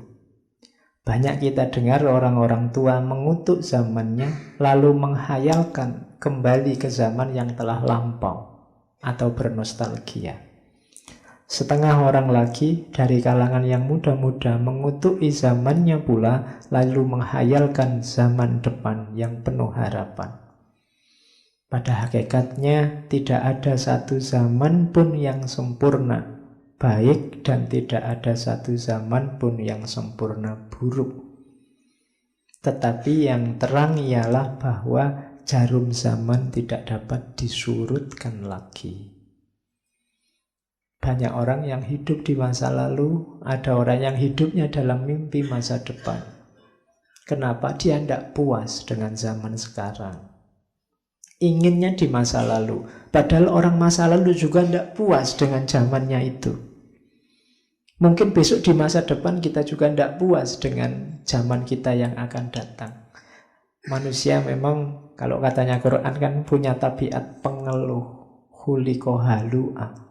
Mengeluh, terus dikasih apapun ngeluh. Kenapa? Yang dilihat terlalu sisi jeleknya. Tidak pernah bersyukur. Ingatlah bahwa katanya Hamka, tidak ada zaman yang sempurna baik atau jelek total, itu tidak ada. Pasti ada baik-baiknya, ada juga jeleknya.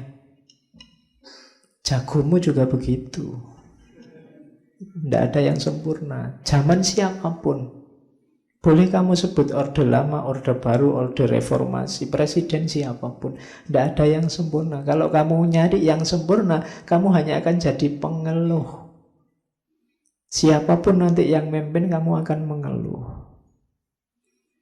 Jadi, jadikan yang kurang-kurang itu sebagai tantangan. Kalau tantangan, kamu tidak mengeluh, tapi harus diselesaikan. Dan kamu tidak akan bisa kembali ke masa lalu, sebagaimana kamu tidak akan bisa tiba-tiba ke masa depan. Zaman tidak mungkin surut atau dipercepat. Maka apa? Kuncinya hari ini. Itu Hamka menasihati itu. Jangan gampang mengeluh, nanti kamu stres terus. Syukuri, nikmati yang baik yang hari ini kamu temui. Atasi yang kurang yang hari ini kamu temukan juga. Itulah rumusnya orang hidup. Jangan mudah mengeluh, jangan tidak puas selalu. Itu sumbernya kesumpekan hidupmu, sumbernya kita stres terus-terusan, tidak ada akhirnya. Diganti siapapun pemimpinnya, kalau watak kita seperti ini, ya tidak selesai-selesai. Terus, renungan ketiga. Jangan tertawa melihat orang jatuh, sebab tidak ada kejahatan yang disengaja. Tetapi bersyukurlah kepada Tuhan karena kita sendiri tidak jatuh. Dalam hal jatuh, janganlah terlalu percaya kepada diri sendiri dan kepada datarnya jalan-jalan. Karena menurut laporan dinas lalu lintas, lebih banyak mobil yang jatuh di tempat datar jika dibandingkan dengan yang jatuh di tempat pendakian atau penurunan yang berkelok-kelok. Kecelakaan itu justru banyak terjadi di jalan yang sepi, yang datar, yang lurus. Begitu jalan kelok-kelok, orang cenderung hati-hati. Ini nasihatnya Hamka apa? Loh, kamu jangan suka menertawakan orang yang sedang jatuh dengan asumsi, hidupku loh Pak, lurus terus, saya tidak akan begitu. Loh, hati-hati. Banyak orang jatuh itu bukan karena jalannya belok-belok, tapi karena jalannya lurus. Karena lurus orang tidak hati-hati. Ada ditangkap KPK, terus kamu ketawain, rasain. Makan uangnya rakyat. Loh, jangan-jangan kamu sebenarnya juga terancam oleh itu. Kamu mungkin korupsi dikit-dikit tapi tidak sadar. Kamu merasa tidak jatuh tapi sebenarnya kamu jatuh. Atau kalau memang kamu tidak jatuh, kamu menertawakan dia, itu tidak berbudi. Katanya Hamka, yang berbudi apa? Bersyukurlah kamu tidak jatuh seperti dia. Terima kasih ya Allah, aku tidak ditaruh dalam situasi posisi yang memungkinkanku korupsi. Karena aku tidak jamin kalau aku di posisi yang sama tidak melakukan hal yang sama. Nah, itu yang dimaksud jalan tadi. Bersyukurlah pada Allah dan berdoalah semoga kamu selalu ditaruh di posisi yang aman untuk tidak jatuh. Doakan temanmu yang jatuh itu jangan ditertawakan, semoga dia segera sadar dan kembali ke jalan yang lurus. Kan harusnya itu. Karena biasanya seperti pernah saya bilang, kalau ada orang jahat masuk penjara, kalau ada koruptor ditangkap KPK, itu kan terus kita merasa sombong, merasa besar, kita tertawakan dia. Menertawakan itu berarti merasa kamu lebih benar dari dia, merasa kamu levelnya lebih bersih dari dia. Dan ini juga penyakit hati. Maka bersyukur saja sama Allah. Wong kebaikanmu hari ini juga atas anugerah, atas pertolongan dari Allah. Tidak ada jaminan kalau kamu di posisinya dia, tidak kayak dia, jangan-jangan lebih parah. Nah, jadi itu nasihatnya Hamka yang ketiga. Ini untuk zaman tahun 60-an, Orde Lama. Saya tidak tahu kalau sekarang masih relevan apa tidak kamu dinasihati kayak gini. Tapi kelihatannya ya masih. Jadi jangan, karena penyakit paling susah diobati itu sombong dan paling susah dideteksi. Wong merasa tidak sombong itu kan juga sebentuk kesombongan. Loh iya kan, kayak saya ini Pak, tidak pernah sombong saya itu. Sama aja itu, sombong. Oke, terus renungan yang keempat. Ini penting untuk para guru, para ulama penceramah. Banyak guru agama yang gagal dan mengeluh karena kegagalannya. Pelajaran agama yang diberikannya tidak segera diterima oleh orang banyak. Salah satu sebabnya ialah dia mendahulukan nadhir daripada basyir, mendahulukan ancaman daripada bujukan, rayuan. Dia mendahulukan usron daripada yusron, mendahulukan yang sukar daripada yang mudah. Dia mengusir, bukan mengumpulkan. Kadang-kadang dia hendak membuat agama menurut kehendaknya, bukan menurut kehendak Tuhan. Dan setelah gagal, disalahkannya orang lain. Ini Hamka menyindir kita yang bergerak di dunia agama, yang suka menasehati, mungkin yang suka-suka juga ceramah, yang kemudian mengkritik masyarakatnya. Ini masyarakat gimana? Dikasih tahu kebaikan, dikasih tahu kebenaran kok nggak dijalankan. Sudah dimarah-marahi biar lurus kok nggak lurus-lurus. Sudah diceramai tiap hari kok nggak manut-manut. Katanya Hamka, jangan-jangan metode kita yang salah. Jangan-jangan kita lebih suka mengancam daripada merayu.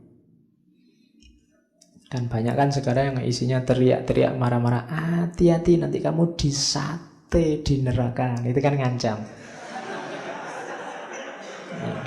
Nah, iya. Kalau kamu kayak gitu, kamu sudah murtad. Begitu kamu murtad, halal darahmu. Itu ngancam. Orang jadi ngeri. Saya ada pengalaman di kampung saya sendiri, ada masyarakat yang aslinya rajin ke masjid terus jadi malas ke masjid. Kenapa? Allah mesti dimarahi, mesti disindir-sindir. Ya kan? Salah bacaan dimarahi, salah apa dikit disindir. Orang jadi malas ke masjid. Ke masjid buat apa? Nanti di sana juga dimarahi. Jadi enggak, kita mungkin salah metode. Mengutamakan ancaman daripada basyir. Basyir itu kabar gembira. Tenang aja, Allah Maha Pengampun. Salah dikit-dikit ayo diperbaiki. Nanti yang lama insya Allah diampuni oleh Allah. Itu kan Allah senang. Tidak apa-apa yang kemarin itu kan karena kita tidak tahu. Bagi yang tidak tahu, Allah mengampuni. Sekarang kita perbaiki. Tidak harus galau, tidak apa-apa. Malah kalau sudah dosa, tobat, dari nol lagi kayak di pom bensin, aman kita. Yang lama-lama sudah hilang. Lo kan itu orang jadi gembira.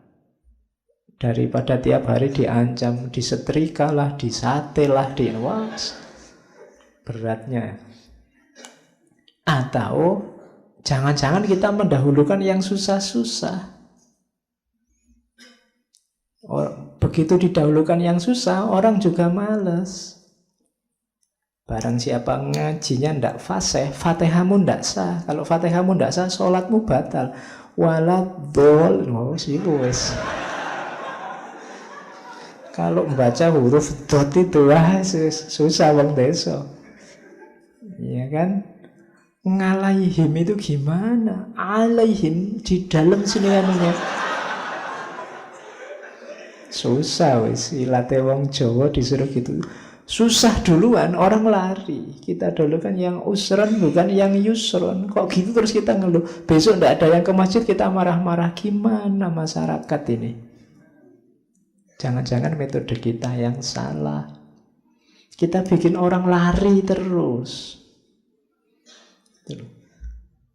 Jadi kita membuat orang terusir.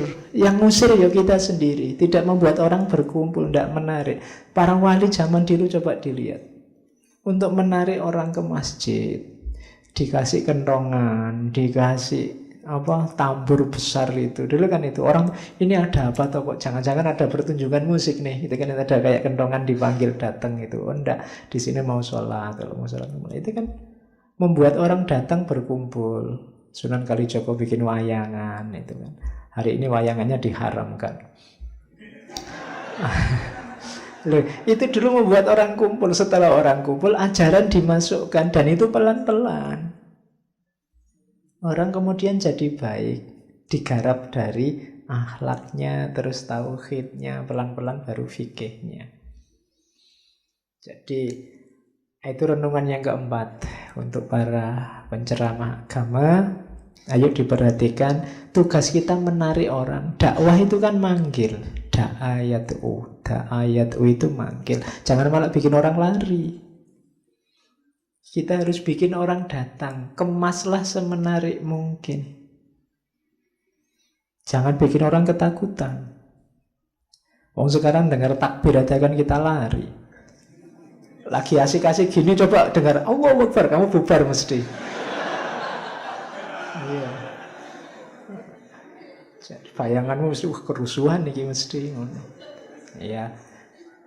Jadi ayo kita beragama yang membuat orang mendekat, bukan membuat orang lari.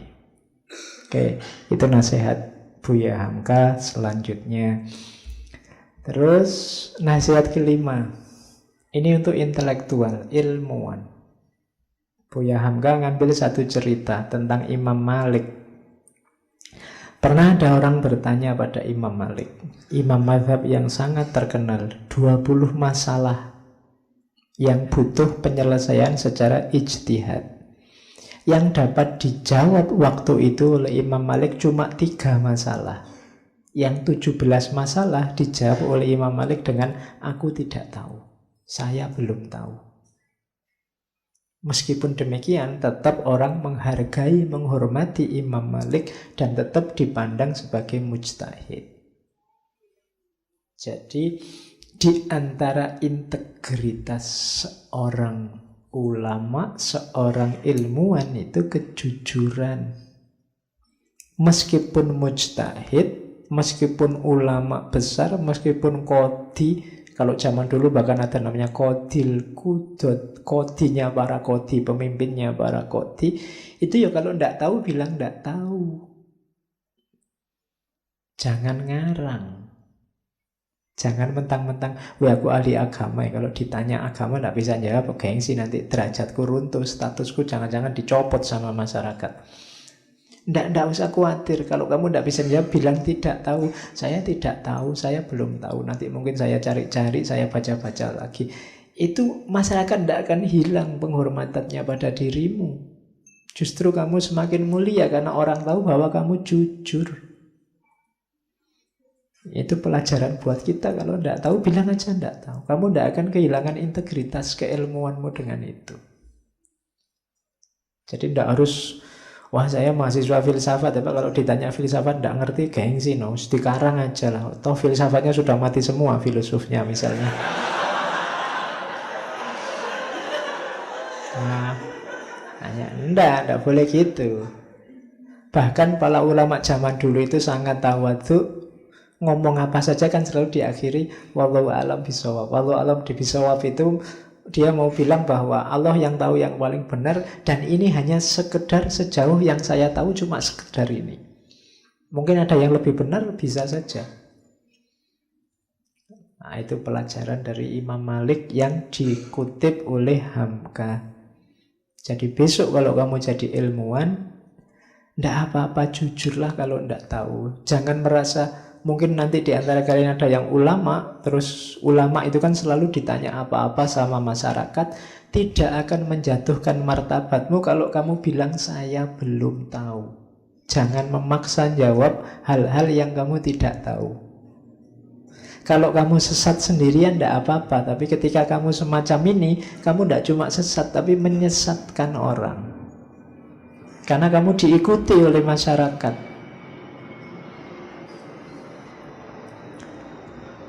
Oke, jadi itu renungan kelima. Renungan keenam. Ini tentang hasud tadi. Hasad dan dengki kepada orang lain sebenarnya tidak menyakiti orang lain itu, tetapi meracuni diri sendiri. Orang yang mengatakan bahwa orang yang didengkinya itu telah jatuh adalah alamat bahwa ia sendiri telah mengakui bahwa orang itu tinggi, sebab tidak ada orang di bawah yang jatuh. Penyakit dengki merupakan gejala kehilangan kepercayaan pada diri sendiri. Orang dapat melihat tanda kedengkian pada wajah orang yang dengki, karena wajah itu tidak pernah jernih, kerut selalu, katanya Hamka. Jadi ingat-ingatlah kalian tadi yang punya rasa dengki. Saya bilang tadi, senang kalau lihat orang lain susah, susah kalau lihat orang lain senang, biasanya pada musuhmu, kubu sebelahmu. Ingat-ingatlah bahwa kedengkian itu tidak berefek apapun pada orang yang kamu benci. Efeknya pada dirimu sendiri. Batinmu gelap, batinmu rusak, rohanimu rusak. Kemudian seandainya toh besok orang yang kamu dengki itu jatuh, terus kamu deklarasikan kemana-mana, lihatlah dia akhirnya jatuh. Itu sebenarnya diam-diam kamu mengakui bahwa dia itu sebelumnya posisinya tinggi. Karena tidak ada orang yang posisinya rendah jatuh. Yang jatuh itu posisinya tinggi. Jadi kalau kamu dengki ke orang lain, sebenarnya diam-diam kamu akui dia posisinya tinggi, mengancam keberadaanmu. Yang ketiga, dengki menunjukkan bahwa kamu tidak percaya pada dirimu sendiri. Hidupmu menurutmu bergantung pada jeleknya dia, kemudian susutnya hidupmu karena baiknya dia. Jadi berarti apa? Kamu tidak percaya dirimu sendiri. Kalau kamu sudah percaya dirimu baik, dirimu berkualitas, kamu tidak butuh orang lain seperti apapun, monggo. Saya sudah baik di sini, di jalur ini. Tapi kamu sibuk dengan orang lain menunjukkan kamu tidak percaya pada dirimu sendiri. Itu yang ketiga katanya Hamka. Dan yang keempat, orang dengki itu akan kelihatan di wajahnya. Wajahnya mesti tidak enak dilihat. Selalu muram, selalu mengkerut. Jadi mencurung terus. Diajak ngomong juga tidak enak. Kalau kamu punya teman semacam itu, jangan-jangan ada kedengkian dalam dirinya. Kalau kamu ngobrol sama seseorang kok nyebeli banget, nonton wajah itu perutmu mules. Gini ya orang ini, itu mungkin jangan-jangan ada kedengkian. Katanya Hamka, wajahnya kerut selalu, ndak senyum, susah sekali senyum pada siapapun. Oh itu biasanya ya dalam hatinya ada kedengkian-kedengkian. Padahal Ajarannya Rasulullah kan umat Islam itu disunahkan senyum, kemana-mana senyum, pada siapapun senyum. Rasulullah itu punya ciri basam. Basam itu selalu tersenyum. Bahkan tidak senyum pun orang dekat dia rasanya kayak Rasulullah itu senyum terus. Jadi orang rasanya nyaman dibandingkan orang yang masem terus wajahnya. Diajak berguru yang lain ketawa dia merengut. Ya, itu kan tidak enak. Kalau punya teman tidak fleksibel, tidak luas. Itu katanya Hamka, cirinya orang di hatinya banyak hasutnya. Tidak senang lihat orang lain senang dan senang lihat orang lain susah. Terus yang ketujuh, kalau ini tentang cinta. Pernah kulihat seorang pemuda membonceng gadis pujaannya dengan sepeda di jalan yang mendaki. Keringatnya bercucuran, telah mengalir di dahinya, namun dia senyum juga dan dikayuhnya juga. Melihat itu, berkatalah aku dalam hatiku, kalau hati telah jatuh cinta, yang berat rasanya jadi ringan. Pendakian dirasa tanah datar saja. Kepayahan dijadikan satu bingkisan kasih kepada si jantung hati. Oh, itu kan wajarlah bila ada orang-orang ahli tasawuf yang jatuh pingsan seketika mendengar nama kekasihnya disebut orang Allah. Jadi orang selevel Hamka melihat fenomena orang jatuh cinta, ketemunya Allah. Kalau kamu kan enggak. Iya. Ya, kalau kamu ada mungkin kamu sibuk, wah, dipoto dari jauh terus diupload. Kalau Hamka, saya bilang tadi sekeliling kita itu kan pelajaran. Jadi dari orang yang sedang berkasih-kasihan, sedang menjalin cinta, di pikirannya muncul, oh berarti ahli tasawuf itu yang sampai segitunya berhadapan dengan Allah masuk akal. Bahkan disebut namanya Allah saja wajilat kulubu. Wajilat kalubum itu kayak kamu jatuh cinta sama siapa terus ada orang menyebut nama kekasihmu, itu kan hatimu bergetar. Ya kayak kamu naksir siapa terus ada orang nyebut-nyebut nama kekasihmu, kan kamu bergetar. Jangan-jangan ada yang lain nih gitu.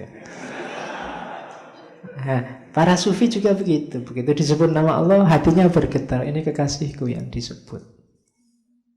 Kan kamu kalau sama kekasih kan ingin ketemu terus. Bagaimana para sufi?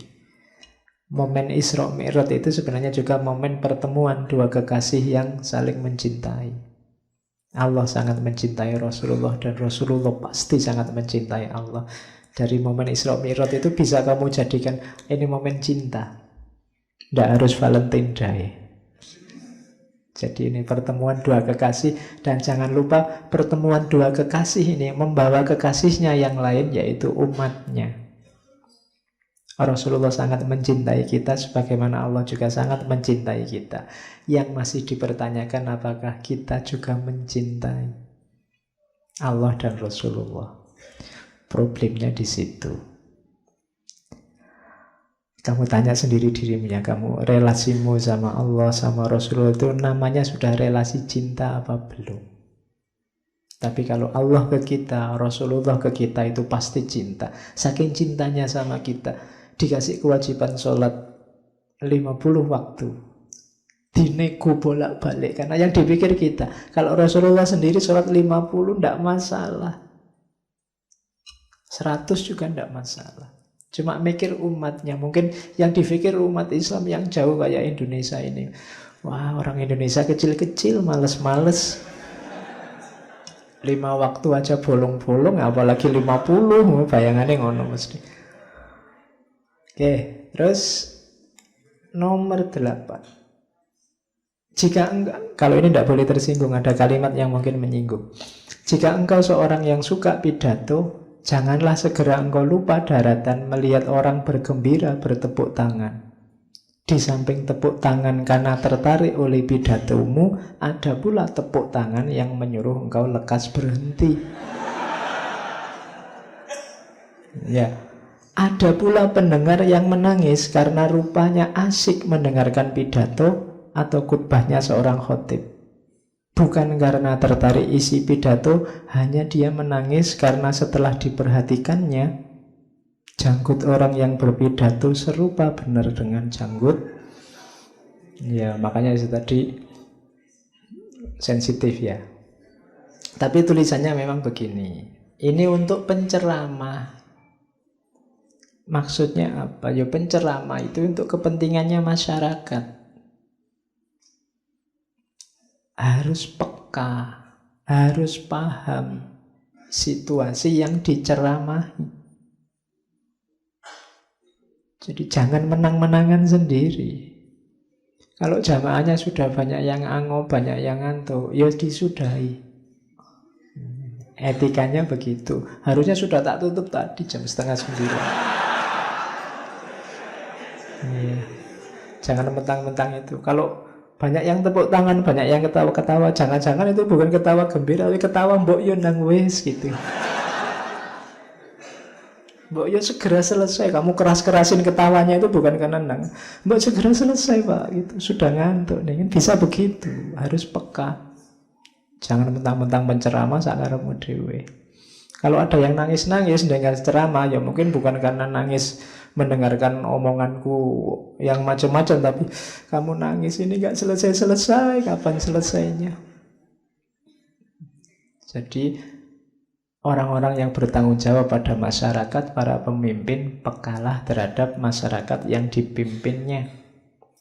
Itu nasihatnya. Terus yang ke-9. Kalau ini saya baca langsung paham.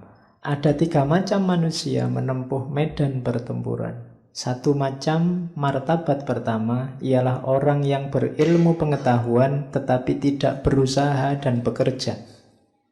Orang ini laksana prajurit yang tampil ke medan perang tapi tidak mempunyai keberanian. Martabat kedua ialah orang yang bekerja dan berusaha tetapi tidak berilmu pengetahuan.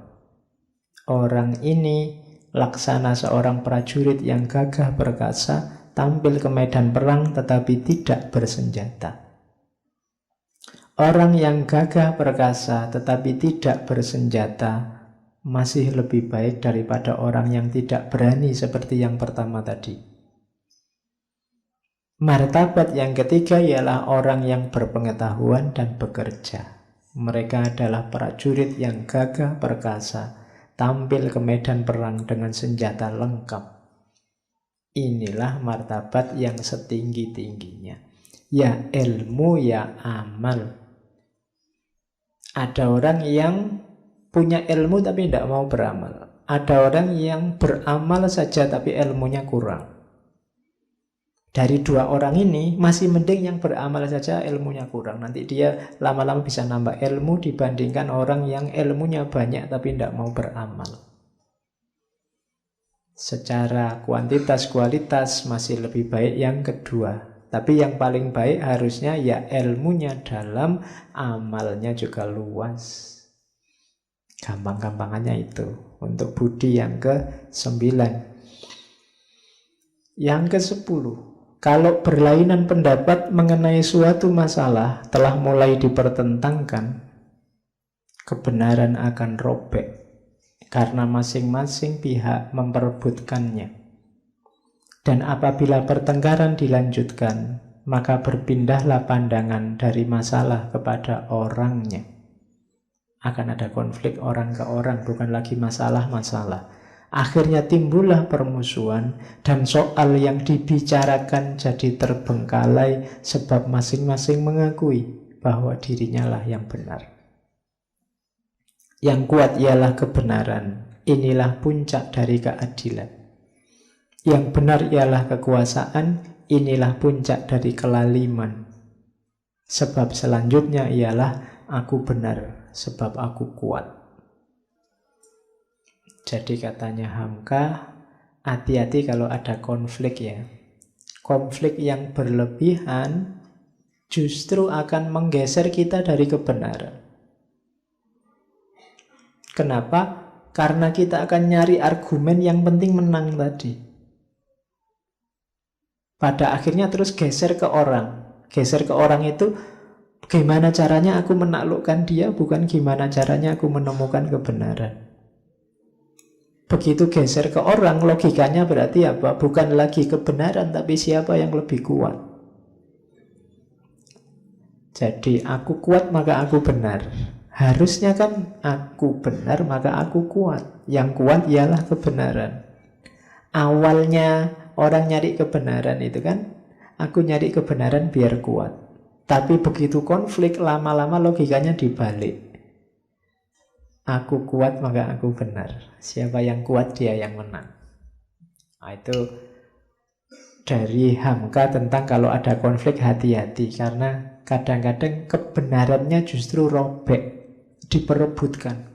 Bayangannya kayak kertas itu diperebutkan jadinya robek. Akhirnya orang geser dari substansi permasalahannya. Yang terjadi menang-menangan, ingin saling menaklukkan. Sehingga logikanya kemudian siapa yang menang, dia yang benar. Oke, ini yang harus kita cermati. Jangan sampai kita jatuh dalam situasi itu. Pada akhirnya kita akan justru kehilangan kebenaran. Yang ke-11, kalau kita ingin mencari kebenaran, hendaklah kita mengenal batas pikiran kita. Orang yang tidak pandai membatasi diri selalu berjumpa dengan kesalahan-kesalahan yang mencolok. Mengetahui tidak tahu atau belum tahu dalam hal yang tidak atau belum kita ketahui adalah yang pertama kita jumpai. Kebenaran kita, mengakui kebenaran pertama itu adalah pintu gerbang untuk mendapat kebenaran selanjutnya. Jadi kalau kita mencari kebenaran, sadari keterbatasanmu dulu. Sadari hal-hal yang kamu tidak mampu dulu. Kuncinya di situ. Sebelum kamu tahu kan diawali dari tidak tahu. Berarti apa? Kamu itu terbatas karena kamu tidak tahu. Itu kebenaran pertama. Setelah itu baru kamu belajar sehingga kamu tahu. Kalau kamu ingin bebas, syaratnya apa? Ketahuilah di mana kamu terbatas. Karena kalau kamu tidak ngerti batasmu, ya kamu tidak tahu kamu itu sudah bebas apa belum. Untuk bisa bebas kan kamu harus tahu batas-batasmu selama ini apa. Terus kamu meluaskan batasmu sehingga kamu bebas. Tapi kalau kamu tidak ngerti batasmu, ya kamu tidak bisa bebas. Nah, itu nasihat selanjutnya dari Hamka. Ada nasihat lagi. Ini untuk yang kritis-kritis, yang pinter-pinter. Orang Islam di zaman modern selalu menganjurkan ijtihad. Dan ijtihad adalah hasil dari kemerdekaan berpikir. Tetapi kerap kali kejadian orang yang telah mengeluarkan pendapat dan kebebasan pikirannya amat fanatik mempertahankan pendapat itu dan memaksa supaya pikiran orang lain sejalan dengan pikirannya. Kadang-kadang kalau orang mengeluarkan pendapat yang berlainan dengan pendapatnya, orang itu dianggap lawan atau musuhnya. Ijtihad kritis iya. Cuma kadang-kadang kita yang pinter-pinter, mereka yang pinter-pinter, yang berijtihad karena memang makomnya sudah tinggi, yang kritis karena memang level pengetahuannya tinggi, sering-sering justru terjebak, kemudian jadi fanatik pada pendapatnya sendiri. Padahal ijtihad itu kan pendapatnya sendiri semula. Pendapatku sifatnya subjektif, miliknya si mujtahid. Tapi kemudian dia merasa orang harus ikut pendapatku. Terus jadi fanatik. Kalau ada orang tidak cocok dengan pendapatnya, dianggap sesat. Dianggap dia musuh. Dianggap dia, oh kamu tidak modern, oh kamu kolot. Saya ini orang modern loh, pikiran yang benar ini. Janjane dia ya melu kolot. Karena dia tidak mau dibantah. Yang benar harus ini. Nah, itu dikritik oleh Hamka. Iya, kamu sudah bagus berijtihad. Ijtihad itu kan kalau benar pahalanya 2, kalau salah pahalanya 1. Cuma kelirunya sering-sering begitu dia berfatwa berijtihad, orang lain diharuskan ikut pendapatnya itu. Nah, kekeliruannya di situ. Dan yang beda dianggap musuhnya. Harus diluruskan lagi. Karena dia berijtihad sesuai ilmunya, mungkin ya orang lain, mujtahid yang lain berijtihad di level ilmunya juga, tidak masalah, tidak harus dipaksa sama. Wong itu sama-sama derajatnya ijtihad. Oke, terakhir. Kalau ini kalimat paling akhir dari buku Lembaga Budi. Dalam menempuh perjalanan hidup, janganlah mencoba saja jangan, menjaga jarak dari Tuhan, menjauh dari Tuhan. Sebab kendali yang sebenarnya terpegang di tangannya. Karena pasti Allah yang ngatur segalanya. Betapapun kita memegang kemudi bahtera menuju pelabuhan yang dicita-citakan, namun yang menentukan arah angin ialah Dia. Memegang kemudi itu kita punya alat namanya pikiran, kita punya fasilitas-fasilitas di dunia ini, itu kayak memegang kemudi, tapi jangan lupa yang menguasai arah angin adalah Allah. Sebelum sampai ke tempat perhentian, jangan lekas puas dan gembira jika nasib selamat, tetapi bersyukurlah. Kayak kita ini kan belum sampai final, jangan puas dulu, jangan gembira dulu.